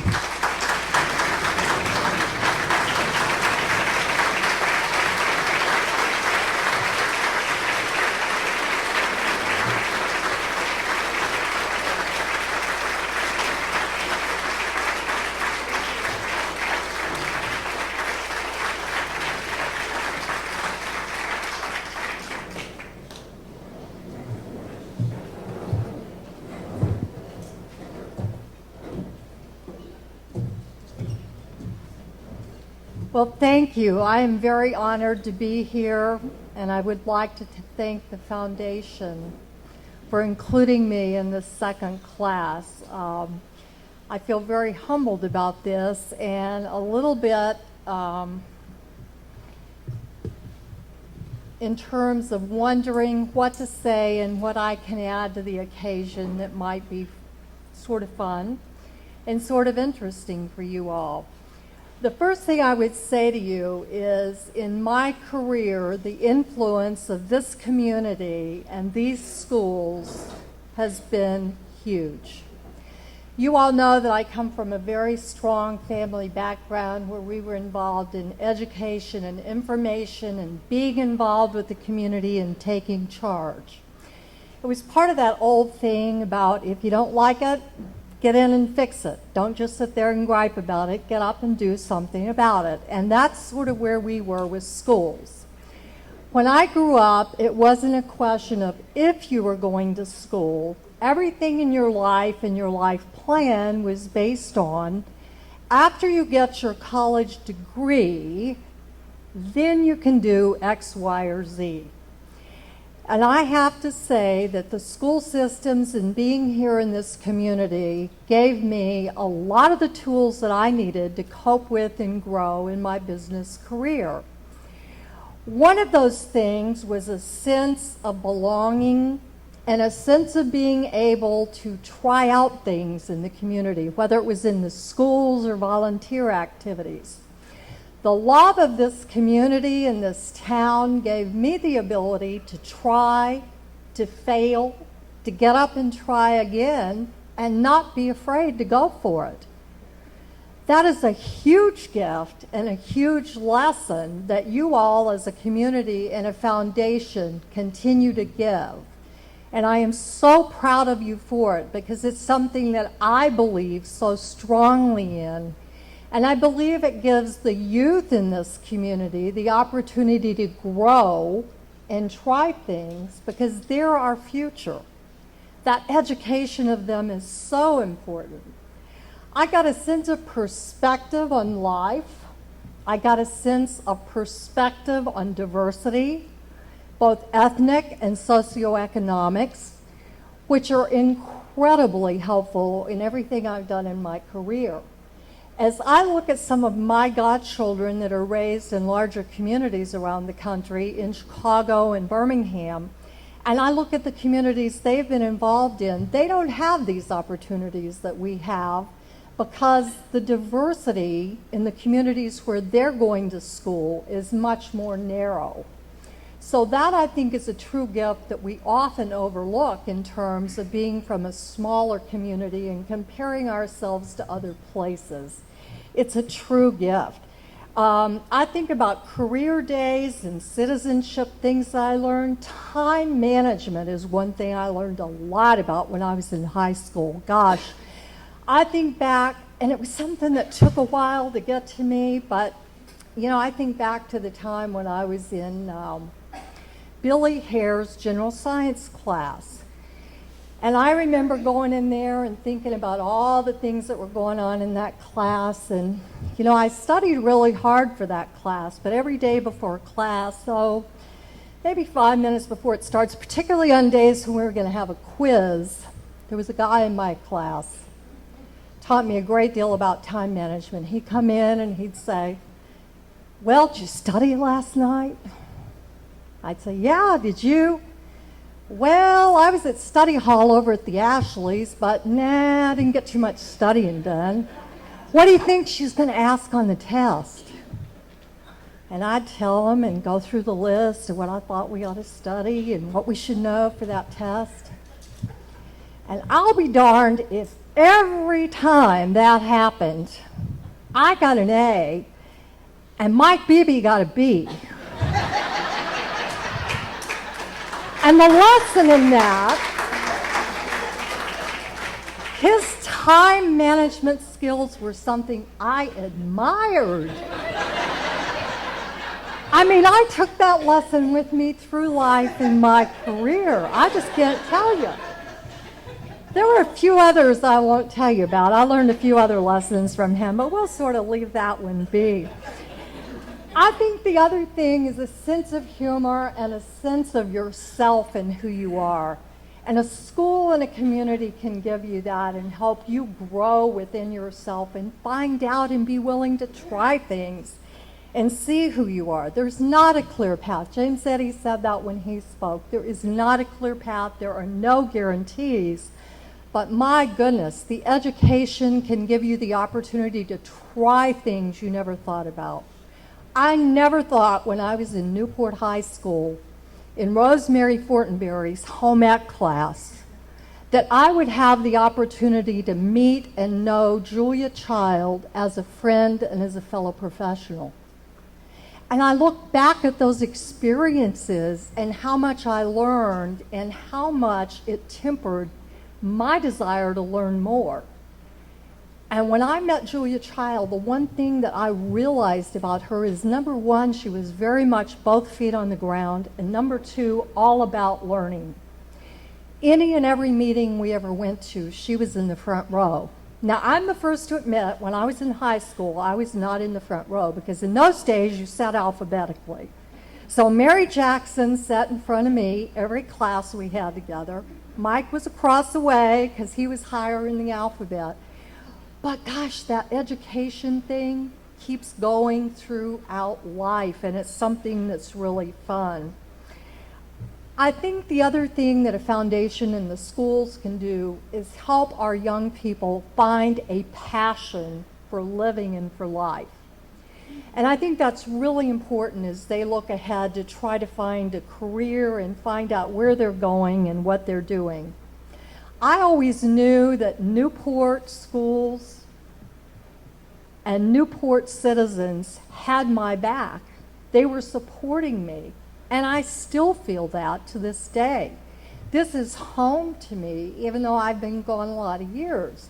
But I've got a lot of friends in this group, and taking that friendship and passing it down through the schools and through the generations can bring a lot of benefits to the community and to the state as a whole.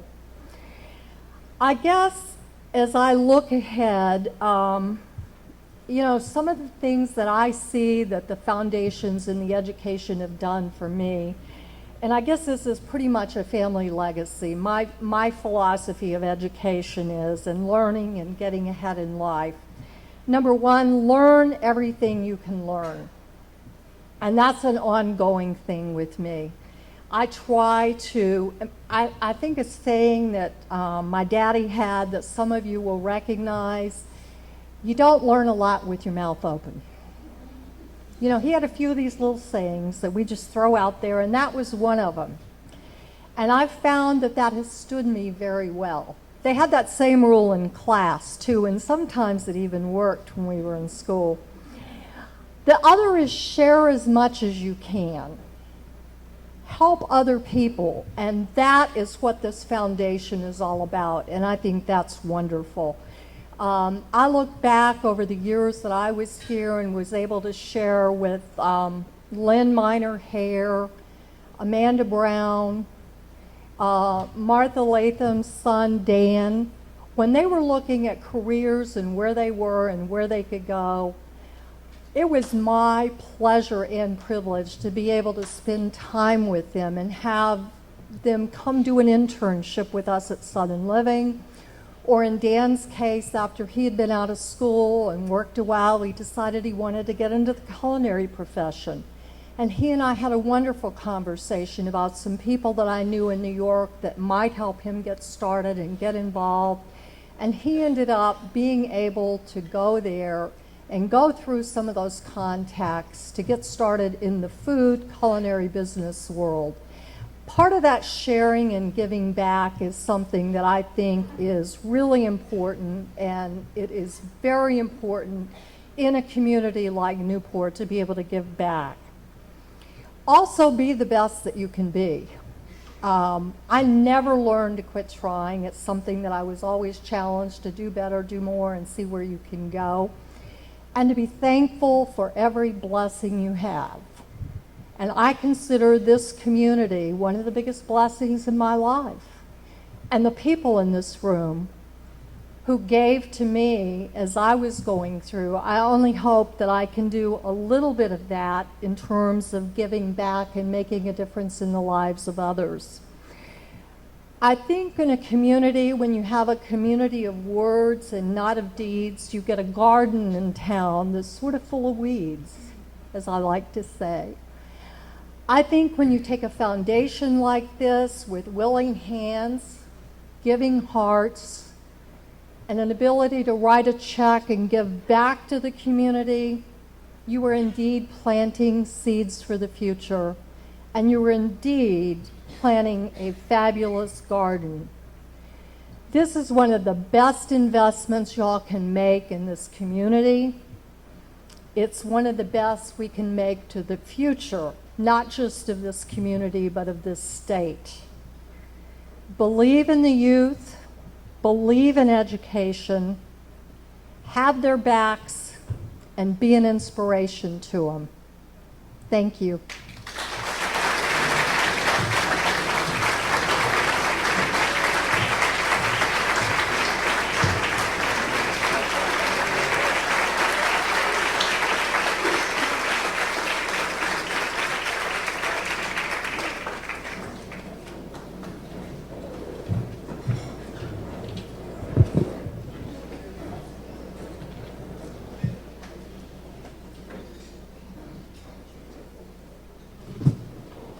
Before I start talking about one of my favorite all-time people,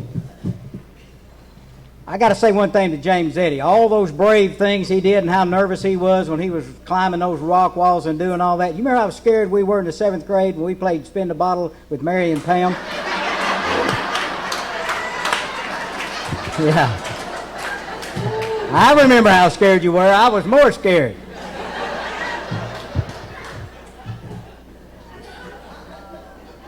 If you had to think about an original Greyhound man, one person who personifies being a Greyhound, it'd have to be John Minor. Let me read a couple of things about Mr. John, some of his accomplishments. He was born in Newport and he married Martha Jarvis Minor. Thank you.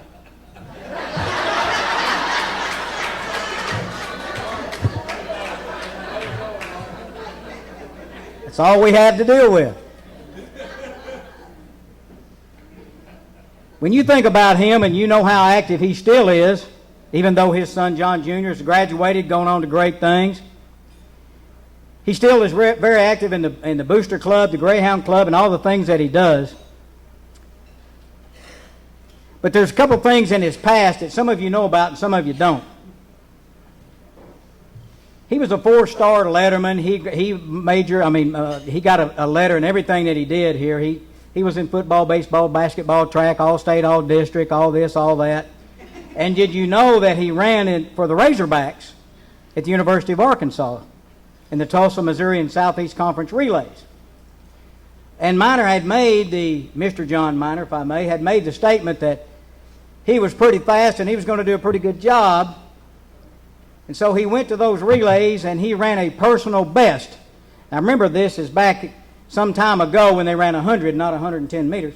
He ran a 100-yard dash in 9.8 seconds. 9.8. And finished dead last. Good job. And see, the thing about John Miner is you think about him and you think, look, 2 tables of his wonderful family. He has his grandchildren and his beautiful children. And you think about when you're a grandfather, and I'm not one yet, but I hope to be, but you think about him, and you think about grandchildren and how they name their grandparents. His name is Boss. That's the name that his grandchildren call him. Because that's the name he told them to call him. They did not name him that. He named himself that, so he is the boss. He once pulled a trick on Mr. Keaty, and it worked out to where Mr. John had told Mr. Keaty he needed to put a certain thing on his door for a certain thing, kind of a requiem for the masses kind of thing, and that it would be an honor for him to do it, and he ought to do it because all the businesses were doing it. Well, he did it. Came to find out, Mr. Keaty found out that it was a trick. So when Mr. Miner comes into Keaty's Sportsman one stop, Mr. Keaty says to him, I don't appreciate that trick you pulled on me. I don't like it at all. And he starts to say something about it. Mr. Keaty reaches into the counter, brings out a gun that's loaded with blanks and shot Mr. Miner about 3 or 4 times, and you fell to the ground, didn't you? That's the kind of guy we're dealing with, boss.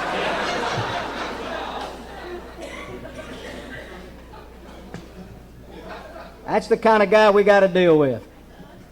What a wonderful family man. He has 4 children, Lynn, John Jr., Susan, and Martha. We all know them, and he has 8 great-grandchildren. He was the high school class president, FFA president, student body president, Mr. Lakeside. 21 letters in sports in junior high and senior high. All state, all district, all that. Eagle Scout, honor graduate, went to the University of Arkansas, Kappa Sigma fraternity man. And I've already told you the good news about his track record. Member of St. Paul's Episcopal Church, served as a lot of officers there, different things. Well, let me tell you about Mr. John Miner. There are a lot of us who come and do things when people ask us to do them. Well, listen to this. He started the Greyhound Booster Club. He started the Greyhound All Sports Banquet. He started the Lions Club radio auction. He started the Newport's first Ducks Unlimited committee and banquet. See, a lot of us will jump on the bandwagon when the work's done. Like me, you can ask me to come do this all day. Somebody else already started it. You're as good looking as I am. This is nothing. But you think about the things that people like Mr. John Miner has done for this community, what he started. Listen to a few other things. Chamber of Commerce president, school board member, board of directors, Medallion Foods, a scoutmaster, American Legion summer baseball committee member, Jackson County Cattlemen's Association, country club board member, outstanding agent in insurance, and you can read in your brochure about all the things he's accomplished there. But the thing that means the most to me is what he's done to this community. The things he did for me and Roger Brand and James Eddy.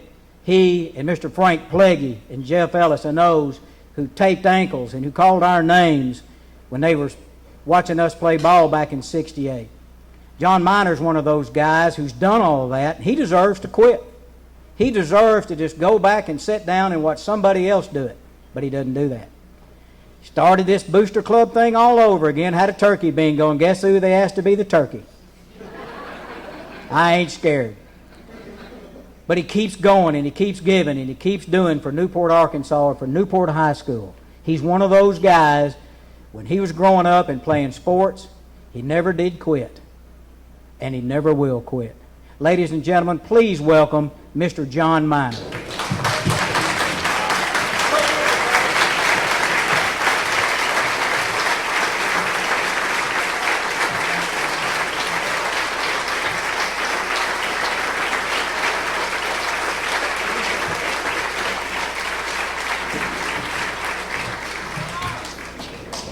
Well, what do you expect from John Pennington?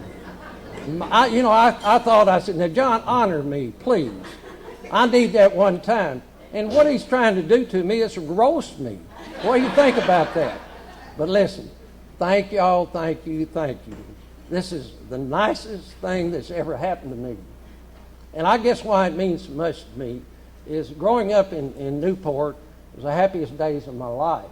When I was growing up, I was in high school, and fortunately, coming back to Newport, raising a family, and being in business here has just been a dream come true. I was very, very lucky. Had the best parents. I go back, I want to tell you, the old family goes back when Jacksonport started moving into Newport. The old grandfather settled here. And I think this is, show how far that our roots go back. My daddy, my mother, my brother, my wife, my brother's children, and my children all were born in Newport, and we finished and attended Newport High School here. Now that's something I'm very proud of. Mama,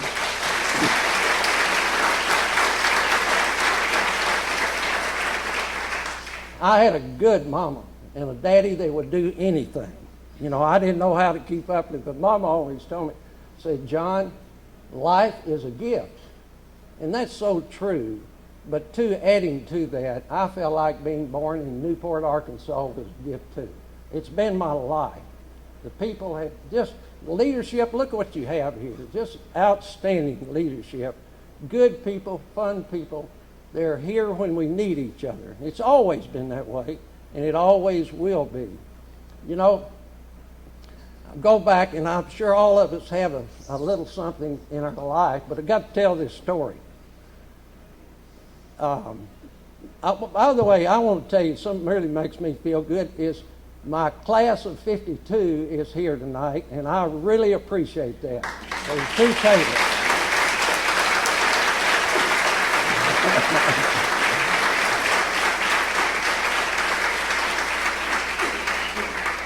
But we every once in a while get in trouble in high school. Of course, I did everything everybody does.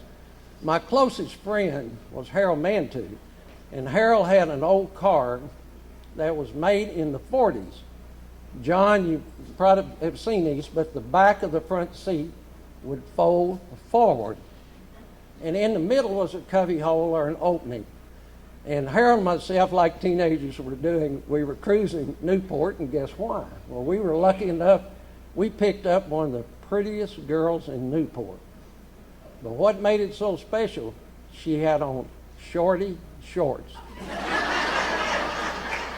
Now, shorty shorts, back in my days, Margaret and Betty were cheerleaders, and they had to wear long skirts to cover their ankles. So Harold and myself felt like we hit a home run. But we were driving down Walnut Street in this old car. I had this good-looking girl in the middle, and all of a sudden she knocked my head off. I said, what? She said, don't you ever do that again. I said, do what? What did I do? She said, listen here, you know what you did, and don't you ever do that again. What did I do? Well, we were bickering back and forth. And all of a sudden, I looked down, and through the little cubby hole, there was this little hand. And it went through there, and it stopped at the end of the shorty shorts. I started dying laughing, and this girl screamed. and Harold nearly ran off the road. He had a pet coon. that was, and it's a true story, really. that was in the back seat of that car, and we didn't know it. I got falsely accused, and the coon got the benefit. But you know, going back in my life has been Newport. I've been one of the lucky ones that's been able to come back. Fortunately, had a home to come to and a business to come into. But my mother called me in one time, and she said, "John, I want to tell you something, son." I said, "Yes, ma'am." Said, "You're going into the 10th grade." And said, "You're going to play football for the next 3 years." "Yes, ma'am." And she said, "I want to tell you something. Batesville has beaten Newport 13 out of the last 14 years. And if you lose any game during those 3 years, don't come home because I'm not going to feed you." And that's the Keating knows that. Anyway, I was fortunate enough to get to go to the University of Arkansas, played Kappa Psi, made tons of friends, had the best time, just did everything that you do in college. But I couldn't wait to get back home. I wanted to come back home. And fortunately, of course, I had, believe it or not, I had an opportunity to go somewhere else, but I chose Newport. And listen to this. Now, you guys listen. Learn from me. Got to come back and marry my high school sweetheart.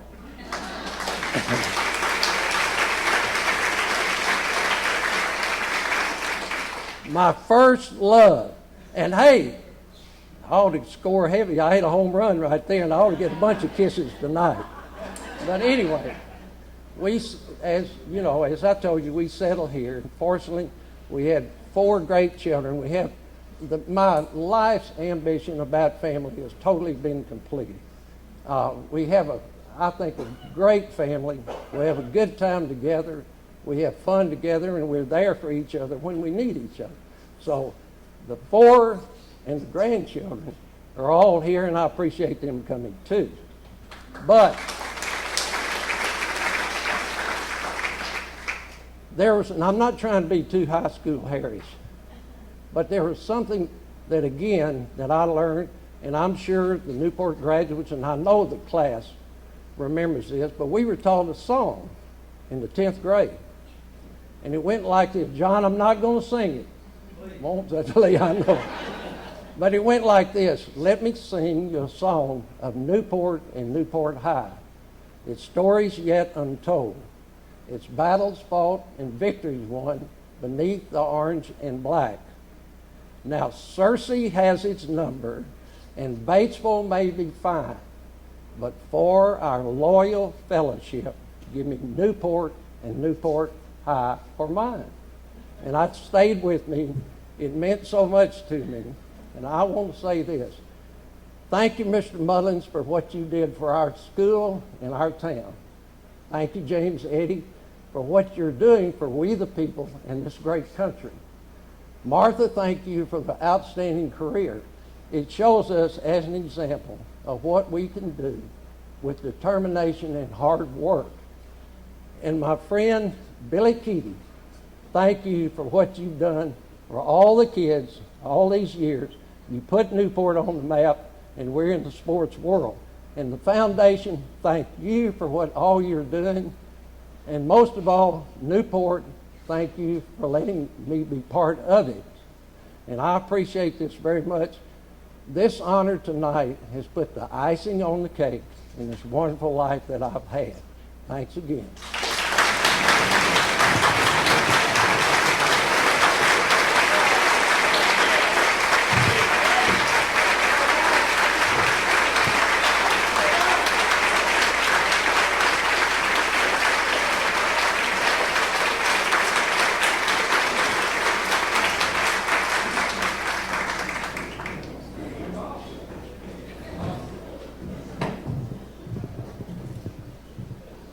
The reason you like Newport so much, John, you made all those football players all those years pick up hay and pick up chunks out at your farm.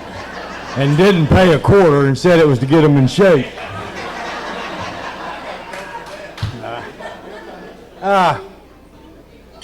Our last inductee is Bill Keaty. Incidentally, that story he was telling was about Billy's daddy when he shot John Miner. But Billy, our Billy, you Billy Jr., is he Billy the Third, or do you lose all that stuff after him? Ours is perfectly capable of doing the same thing, I can tell you.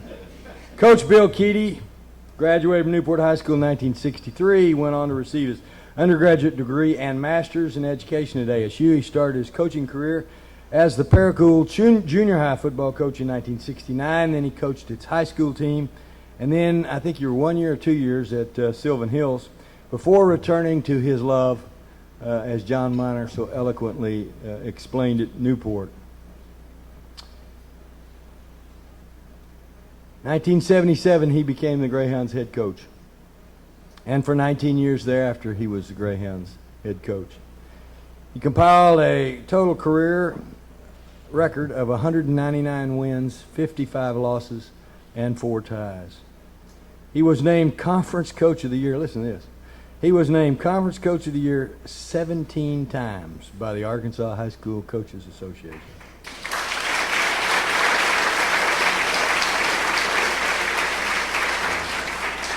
He won 17 conference championships, and he reached the state football playoffs 19 times. His Greyhound teams won state championships in 1981 and in 1991, and were state runner-ups in 1988 and 1989. During his career as head coach and athletic director, Coach Keaty was named Conference Coach of the Year, as I indicated, 17 times, Newport Daily Independent Man of the Year twice, inducted into the Arkansas High School Coaches Association Hall of Fame, also received the Coaches Association Lowell Manning Award for Outstanding Coach of the Year. In his honor, Newport's athletic facility was named for him, and I think it was in 1994, wasn't it, Billy?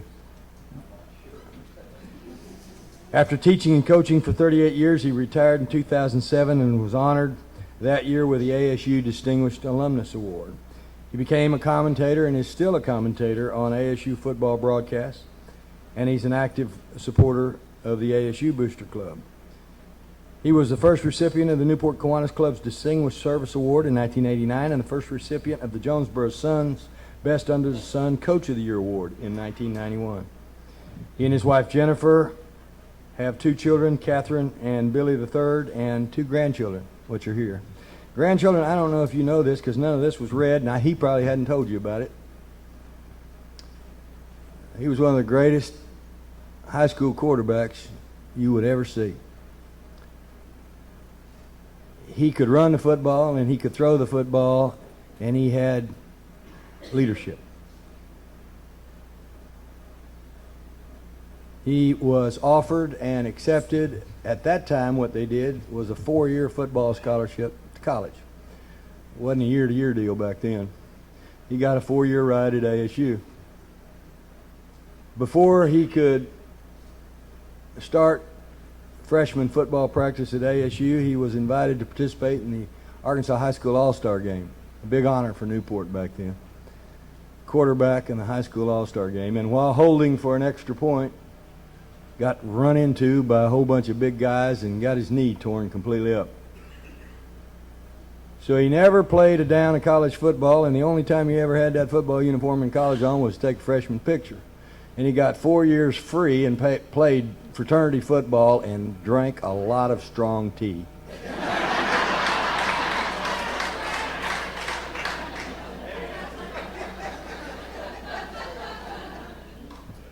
So, grandkids, if he's never told you about it, you need to know that your grandfather was one of the greatest athletes to ever come out of Newport High School.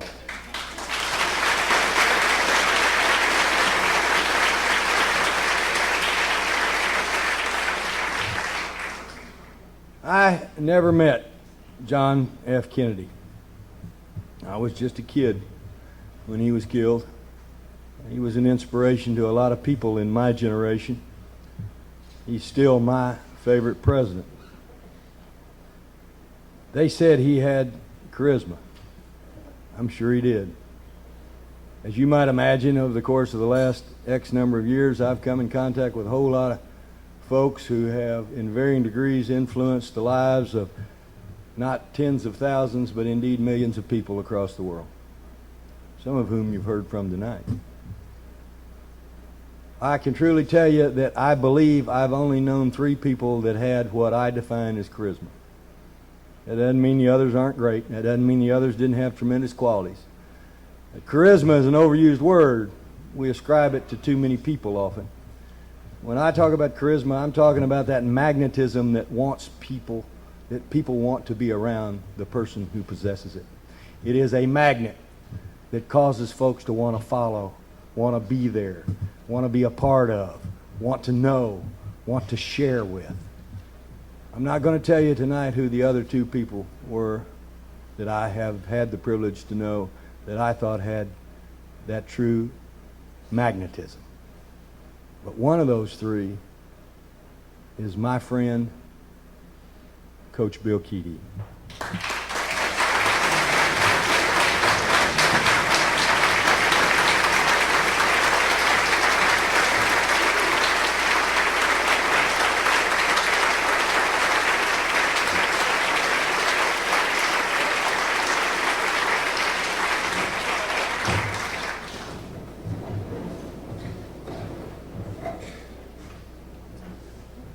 Well, I've been to the podium many times, and Jennifer said, well, why are you nervous tonight? Following that act there, pretty obvious. The governor and I have been friends a long time. And Governor, thank you so much for that introduction.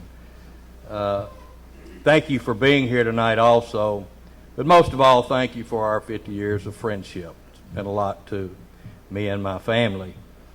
Governor Beebe and I, you know, we're educated here in Newport, and a number of the inductees talked about their education and what they learned.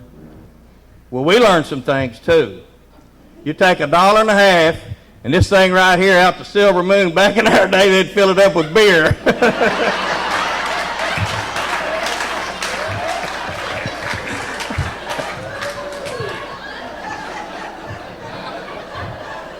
And Governor, you're still the best governor Arkansas has ever had. And yeah, there you go.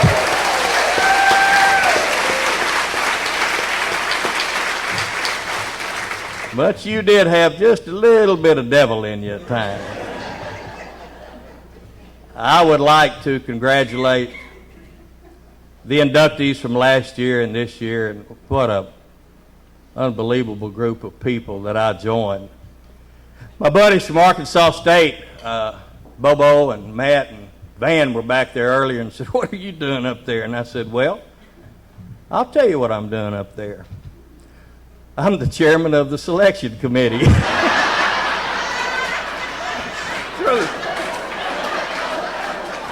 Hey, I'm one of those you can't miss deals. Oh. Opie Taylor once said about Andy Griffith, he ain't so dumb. Oh, Lordy. Thanks, Foundation, and thanks to those who nominated me, and it is a great honor to be included with such a prestigious group. I've been lucky, like all of the folks that's been up here. I've had a wonderful family and support, great friends like the governor.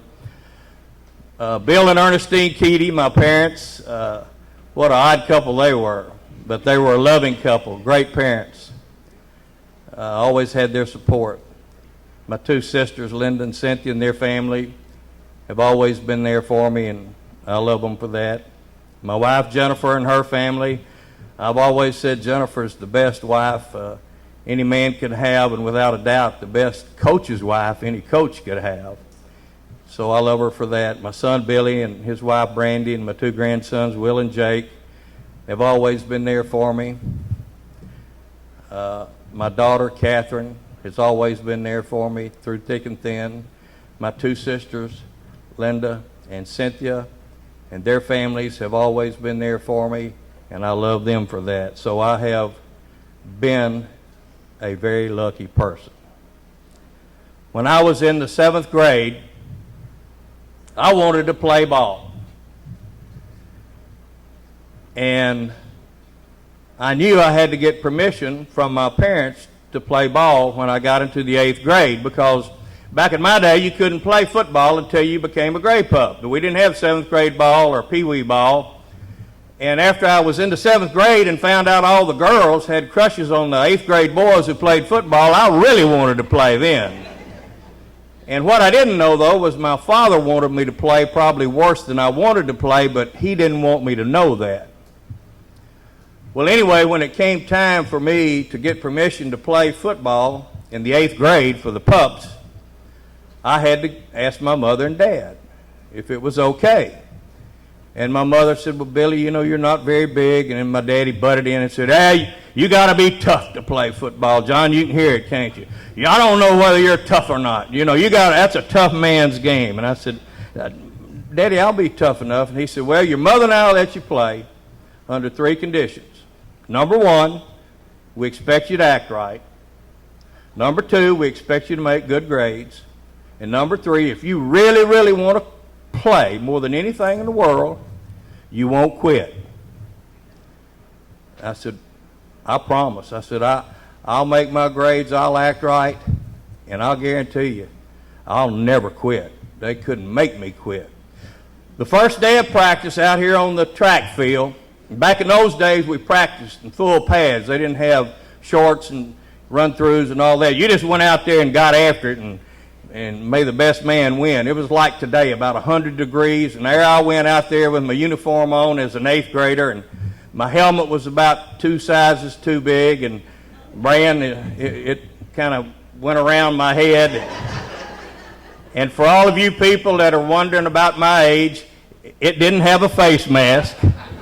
So, that was a ways back.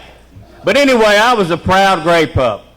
And I walked out there and I was ready to practice. Well, I found out that it was going to be a little bit tough. We got out there and the coaches said, all right, guys, we're going to have a drill called the blood pit drill. I thought, what in the world is this?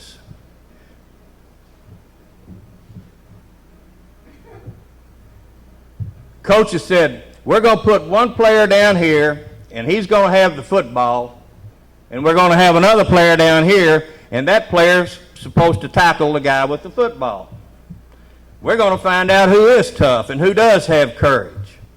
Well, when it came my time to tackle, as an 8th grader, weighed about 110 pounds, I looked up, and the guy that I was going against was a fella by the name of Dwight Stump Gill.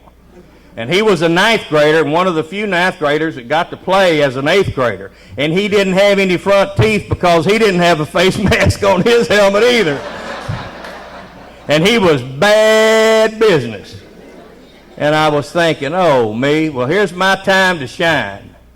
I can show the world. Those girls will love me after this. And old Stump had that football underneath his arm like that. And old Keedy was out there ready to go, and the coaches blew the whistle, and we ran together, and bam, he killed me. I mean, he killed me. He clobbered me. The back of my helmet hit that hard ground out there, and I got up trying not to cry, and all I could see was stars, and I was thinking, oh, what am I doing?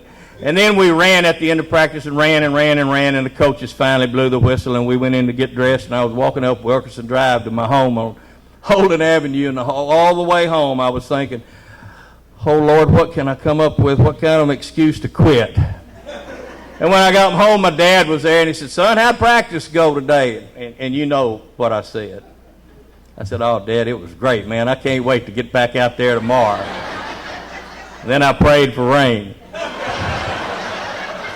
It never rained. It's like here. It never rains. Well, when I was a 12th grader in high school, and I was a pretty good player. The governor did me a heck of a favor there. He made me sound like I was really good, but I was a pretty good player. We had a good team. And my folks, after the home games, wanted me to always come home and check in And, they'd see how I was doing, and then I could go back out and have a date or run around with the guys or go over to the Legion Hut for a dance or whatever the situation brought. Well, anyway, there was this one game that I felt like I really had cut up. I mean, I showed out. I threw a couple of touchdown passes, and my old buddy Larry Madison back there came in from Monroe, Louisiana tonight to be with us. He was one of the guys that caught one of those touchdown passes, and I ran for another couple of touchdowns, made a bunch of tackles. But anyway, I got home to check in with my mother and daddy as they required, and I was feeling pretty proud about myself. And I walked in, and my mother always asked me the same question, "Billy, are you hurt? Are you okay?" I said, "Mother, I'm fine." And my daddy interrupted. "I got something I want to ask you." "Yes, sir, Daddy." He said, "You remember there late in the third quarter when it was 3rd down and 4, and you took off around right in and they knocked you out of bounds a yard short of a 1st down?" I said, "Yes, sir, Daddy." He said, "Why in the hell didn't you lower your shoulder pads and run over those guys and make a 1st down?" And then my mother, she'd had enough. She said, "Keity, you hush. You know you're proud of that boy. You know you love him. Why, he's the best player the Greyhounds have." Of course, mamas always think what? Their son's the best player the Greyhounds have. And then he kind of said, "You get in on time tonight."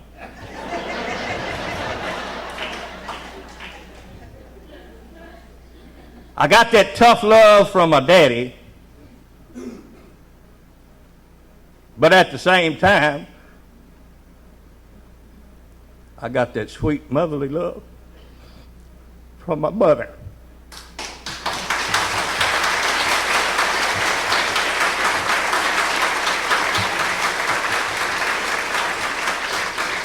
I'll be all right, hold on. I found out later in life as a coach, there are times with your football team, you have to give them that tough love, and you may not want to. But then at the same time, that same group of guys, you may have to give them that sweet motherly love. And there's 3 things that are always expected of our players. Act right, make your grades, never quit. So you know what? You can learn a lot from your parents. My first job was as a junior high coach at Paragould. The governor mentioned that. The reason I got that job was because of people like Mr. Mullins and John Miner and Jeff Ellis. Those kind of people had called over there and given me a great recommendation, so they hired me to be their junior high football coach. And Dr. Brown, when I went over there, found out that Paragould wasn't like Newport. It was a big basketball school, and they hadn't won many ball games. Matter of fact, it was almost the opposite of Newport. But I was very fortunate. We had a couple of real good teams. Matter of fact, we beat Jonesboro and Blytheville, even beat Newport. And so I was doing pretty good as a coach. And a job came open at Newport, and it was for the 3rd assistant coach in junior high. And it was part-time junior high coach and a 7th grade coach. But I wanted that job because I wanted to come back home. My lifelong dream was to coach here at Newport. And so I called Mr. Mullins, and I said, "Mr. Mullins, I understand you have a job opening, and I would love to come and visit with you about the opening." And Mr. Mullins said, "Billy, you come tomorrow, and we'll talk." Well, I got in my car at Paragould and put on my coat and tie and drove over to Newport. Mr. Mullins' office was right over there where the junior high is now. And when he saw me coming in, he grabbed his hat and grabbed his pipe and said, "Billy, come on, get in the car with me, and I'll talk to you." And we drove up to Spoonie Owens service station, and we were sitting there, and Mr. Mullins said, "Now, Billy, if you want this job, we would love to have you come home." He said, "As a matter of fact, if you want this job, it's yours." And ladies and gentlemen, I was just about the happiest guy in the world at that time. And then he said, "But I think you'll be making a mistake." He said, "You're already the head junior high coach and doing real well at Paragould." He said, "You come back to Newport, no matter how much you love it," he said, "you're going to be the lowest man on the totem pole. And you don't need to do that." He said, "You're going to be successful over there. And pretty soon you're going to be their high school head football coach. And from there, you can come home and coach the Greyhounds. Well, I thanked him because I knew he was telling me the right thing for me in my future. And I got in the car, and I was down and out as I drove home. And Jennifer and I both loved Paragould, but that was my chance to come home, and I'd missed it. Well, Mr. Mullins was right. A couple of years later, I became the head coach at Paragould. And they had struggled over there. They hadn't won a conference championship. Earl Walton had in 25 years. And my 2 years as a head coach over there, we were 10-0 and 10-0 and won back-to-back championships, which gave me the opportunity to go to a much larger school in North Little Rock and make a lot more money. But I was there only 1 year, and I found out the job at Newport had come open because Coach Counts had decided to resign and be the athletic director. Well, I picked up the phone, and John, I don't know if you remember the phone call or not, but I called John Mouner. He was on the school board, and I asked him about the job. And he said, Billy, we didn't think you'd be interested. You're at a much larger school making a heck of a salary. And I told John I'd love to come home. He said, I tell you what you do. As soon as we hang up, you call Mr. Mullins. He's going to be really excited to hear that you want to come home. I called Mr. Mullins. I came to visit him. He never mentioned that first time that I came over to interview. 2 weeks later, he called me and offered me the job, and I think you folks know the rest of the story. I got to come home. Jennifer, as I mentioned earlier, was a great coach's wife, most of the time. A couple more stories, by the way, and I'm out of here. We'd won a ball game over here one Friday night, and I got home, and I could tell she was upset. And I said, what in the world's wrong? She said, well, I'll tell you what's wrong. Mr. So-and-so sits behind me, a couple of rows behind me every game, and he's on you constantly. And I said, well, hon, you know, that's just the life of a coach and a coach's wife, and he doesn't mean anything, you know, personal by it. Just act like you don't hear him. Everything will be all right. A couple of weeks later, we blew somebody out here. We won it 35-0 or a lopsided game. And I got home, and she was hot.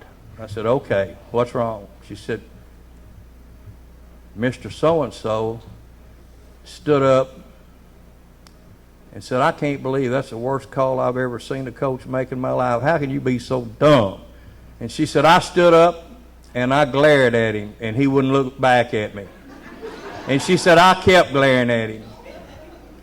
And I said, Mom, you know, I appreciate you defending me, but you can't do that. Just, if you don't mind, I love you to death, but just sit down and ignore it. And she walked out of the room, turned right back around, and came in, and she said, I've got something to ask you. And I said, what's that?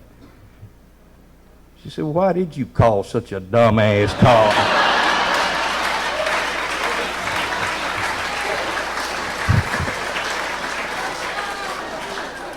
And then there was my son, Billy. And Billy, this is a true story. You don't know this, I don't think. But Billy was kind of the hero on the junior high team, and he'd moved up to the 10th grade, and he was a little bitty guy, and we had some studs out there. I mean, we had guys that 10th graders didn't play.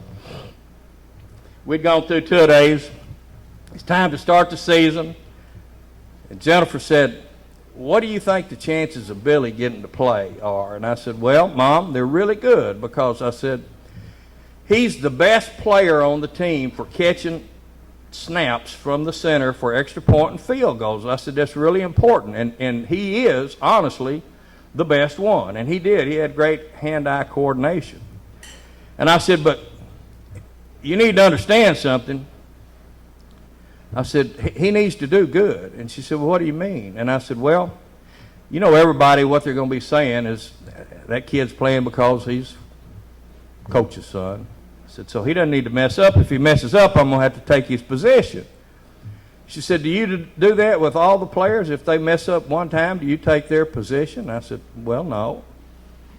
But he's the coach's son. She said, you better hope that he doesn't drop one of those snaps.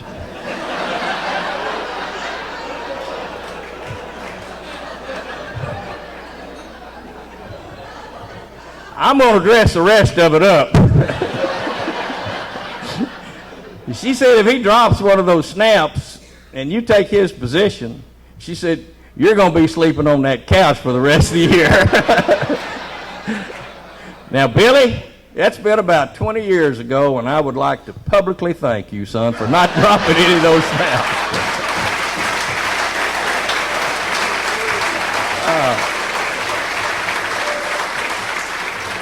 I might add, Billy became a heck of a good player for us his junior and senior year. I won't brag on him, but he really was, and I was proud of him. You know, the way I look at it, and I've told you that, I've been blessed. I mean, I have been blessed. In general, you said something about you don't really, know how Newport is now. Newport's great. It's a wonderful place. I wouldn't leave it for anything in the world. We got wonderful people. Heck, we got a golf tournament here that the people have begged to get back to Newport, the people that have lived here before to see their friends. It is a wonderful community, and for you people that live here know that I'm not just blowing smoke. But I was blessed to graduate from a Hall of Fame school. I had Hall of Fame classmates. I had Hall of Fame friends. Had a Hall of Fame teachers, people that cared for us. For you that were here last year, you heard the governor talk about how people cared for him. I had that same thing here. I was able to come back to Newport and coach at that same Hall of Fame school. And I worked for a bunch of Hall of Fame administrators. Some of them are in here tonight. And I worked for a bunch of Hall of Fame school board members. And a bunch of you are here tonight. And I worked side by side with some of the best teachers in the country, not just the state.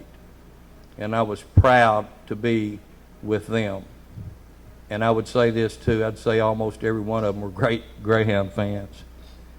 But also, I worked in a situation where our booster club was outstanding. The fan base was unbelievable.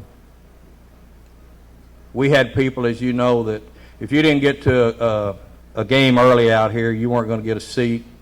We were the envy of the state. We would go on the road. And we had more people than anywhere we went. I know the Jonesboro Sun one time wrote an article about the Halloween colors overtaking Hurricane Stadium. And that's no exaggeration.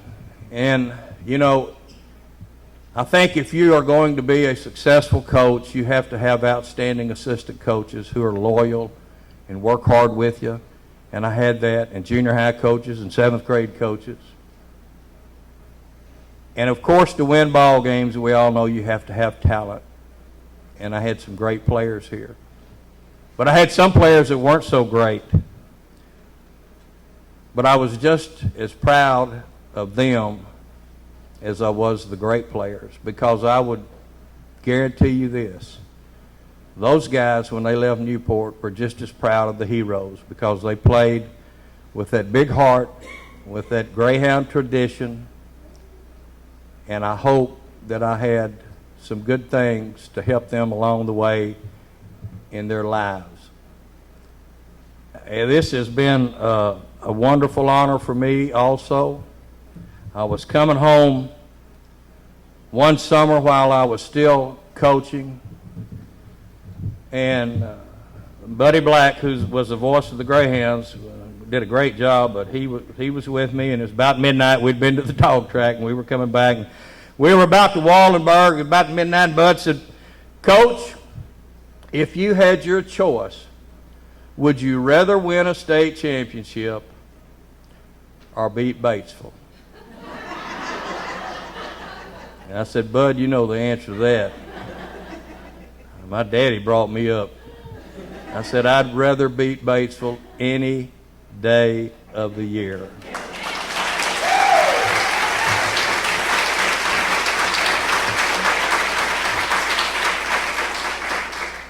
I was the coach 19 years here. Little John, you one of them that started out, Minor. And we beat those Pioneers every year. So the way I look at it, I've had 19 great seasons coaching the Greyhounds. I want to thank all of y'all for being here tonight. I know it's hot, and I know you put up with a lot of us, but thank you. And again, this means so much to me. And as the governor said earlier, go Hounds, go.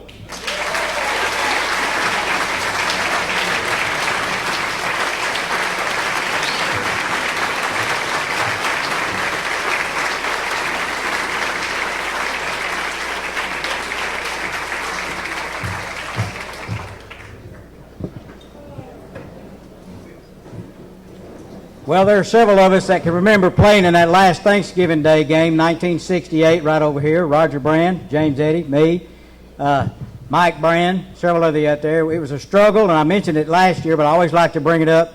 It was the one game that I asked Coach Counts if I could run the ball one time, because I was just a lineman. I was much bigger in those days. I asked him if I could run the ball one time, and he said, "Have a seat, has-been." Y'all remember that? You remember that. We carried him off the field. We barely won 46-0. Thank you very much. Ladies and gentlemen, it's been a Hall of Fame night. I'm so glad you were all here. Take those little brochures that you have that have those key points about what has been accomplished because of what you have given. Look at those things. Think about what you can do for this association again next year. Next year there'll be 5 more inductees. It'll be a great night next year, and I hope you all come back. For those of you who just got inducted, please stay for a few minutes to have your pictures taken along with last year's. Thank you again. God bless. Go Hounds.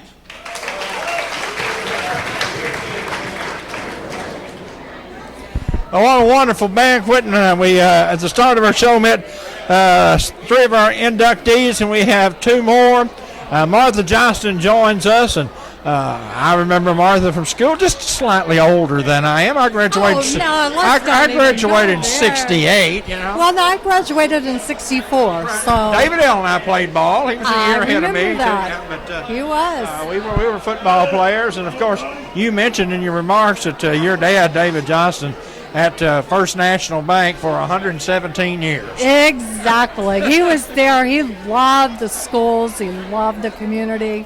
And the kids were his favorite. You and I were reminiscing before the banquet about when I worked at the Newport Independent 106 years ago, late 70s actually. Southern Living brought a cooking school to Newport, and we sponsored it, and you talking about Minor got up on stage cooking. Oh, we did. You know, that was one of the fun parts of my job is we did cooking schools all across the South. We did 120 communities a year. And we would go in and do local cooking schools and talk to people about how to feed their families and have fun and have a great time. And it was all kinds of fun. Able to put a lot of food in local community food banks and do some neat stuff. Tell us where you're located now and what you're doing these days. Well, you're sweet to ask. I'm in Birmingham, Alabama still, which is where the headquarters of Southern Living and Southern Progress is. And I've been there for a good while now, but I'm living there and I'm doing a lot of freelance consulting in the food marketing business and brand imaging. Good deal. 30 years ago, I went to Birmingham to a football game at the old stadium, I believe it was. Legion Field. Legion Field in Birmingham. Yeah, boy, it was old back then. And it's old now, too, but you know what? We still got football games going on Still there. Play there, too, and in Tuscaloosa. Yeah, all right. Well, it's a great honor to have you here, and it's a great honor, I know, for the people to have selected you, the committee, and we're so proud of what you've done representing Newport High School in Newport, Arkansas. I'm so proud of this community. I want to thank everybody for all they've given me because it's truly been a gift to me. All right, and as Ruth said, you've been fighting the biggest battle of all, but hopefully we've got that whipped, and as a man who's been married to a cancer survivor for 30 years, just keep on keeping on, baby. I'm going. It's good. Life is good. Martha Johnston, another one of our great inductees here. It is a rare occasion that I get Dr. Patty Mullins on the television to talk about, because she doesn't like doing this stuff, whether it's being a Port Fest director or anything involved in the community. She's a great dentist. She just doesn't like to talk on camera. You're talking tonight, girl. Okay. Are you ready? Yes. Okay. You told me you weren't going to cry now. I'll try not to. That may be tough for both of us, you know. Your dad, all the things you said about your dad were true, but let me be on a brutally honest note. The one thing about your dad that I didn't hear anybody mention, tough as nails, of course, but fair. Always fair to anybody and everybody. And, you know, down through the years, I think a lot of that has changed. You know, I know situations have changed, but you know, he was a fair man. Was he fair to you at home? Always. Okay. Always. I was treated equal just like everybody else was. You never had to fight over a bologna sandwich? Never. Never. Oh, fantastic. Well, you know, what an honor, and I'm so honored your mother's here. Yes, me too. And she's so proud that Daddy got this award. It means so much to both of us, and we'll never forget it. Well, nobody in the decades of the 60s, 70s, 80s meant as much to the community. You know, not just the school, but the community as your father. And your father, of course, a war hero, and a lot of the young people do not know that. Prisoner of war, and just a fabulous guy. And we've heard so many stories about you, you know, and I close my eyes just like you do. I've seen him walking down that hall. And whistling. You know. Yes. And got that hat, you know, or go in the office and get that pipe. Exactly. You know? Yeah. Boy, and I'm going to tell you what, if you were shenaniganing out in the hall, you straightened up real quick. You snapped to attention, you know. Exactly. And if I ever got in trouble at school, I knew that your dad or whoever was in charge would tell my mom and dad exactly the way it was, and I couldn't fiddle out of it. That's exactly right. Well, it's a great honor. I know you have many great memories, but what a wonderful guy. Thank you so much. I appreciate it a lot. All right, and a wonderful honor tonight, and nobody be more deserving to be in the top 10 of this elite group, our first two classes here of great Newport distinguished alumni. So I'm going to let you get out of here. You probably got some teeth to extract or something. Yeah, exactly. Thank you so much. Dr. Patty Mullins, thank you. Another fabulous night over at the Newport Country Club with the conclusion of our Newport Distinguished Alumni Banquet, our Hall of Fame banquet. And what a great group of people here, and another outstanding class. For Ben Black and David Black and all the folks who are involved in this banquet and the Greyhound Foundation, all of our honorees tonight, I'm Bud Black. Congratulations to all, and so long for now.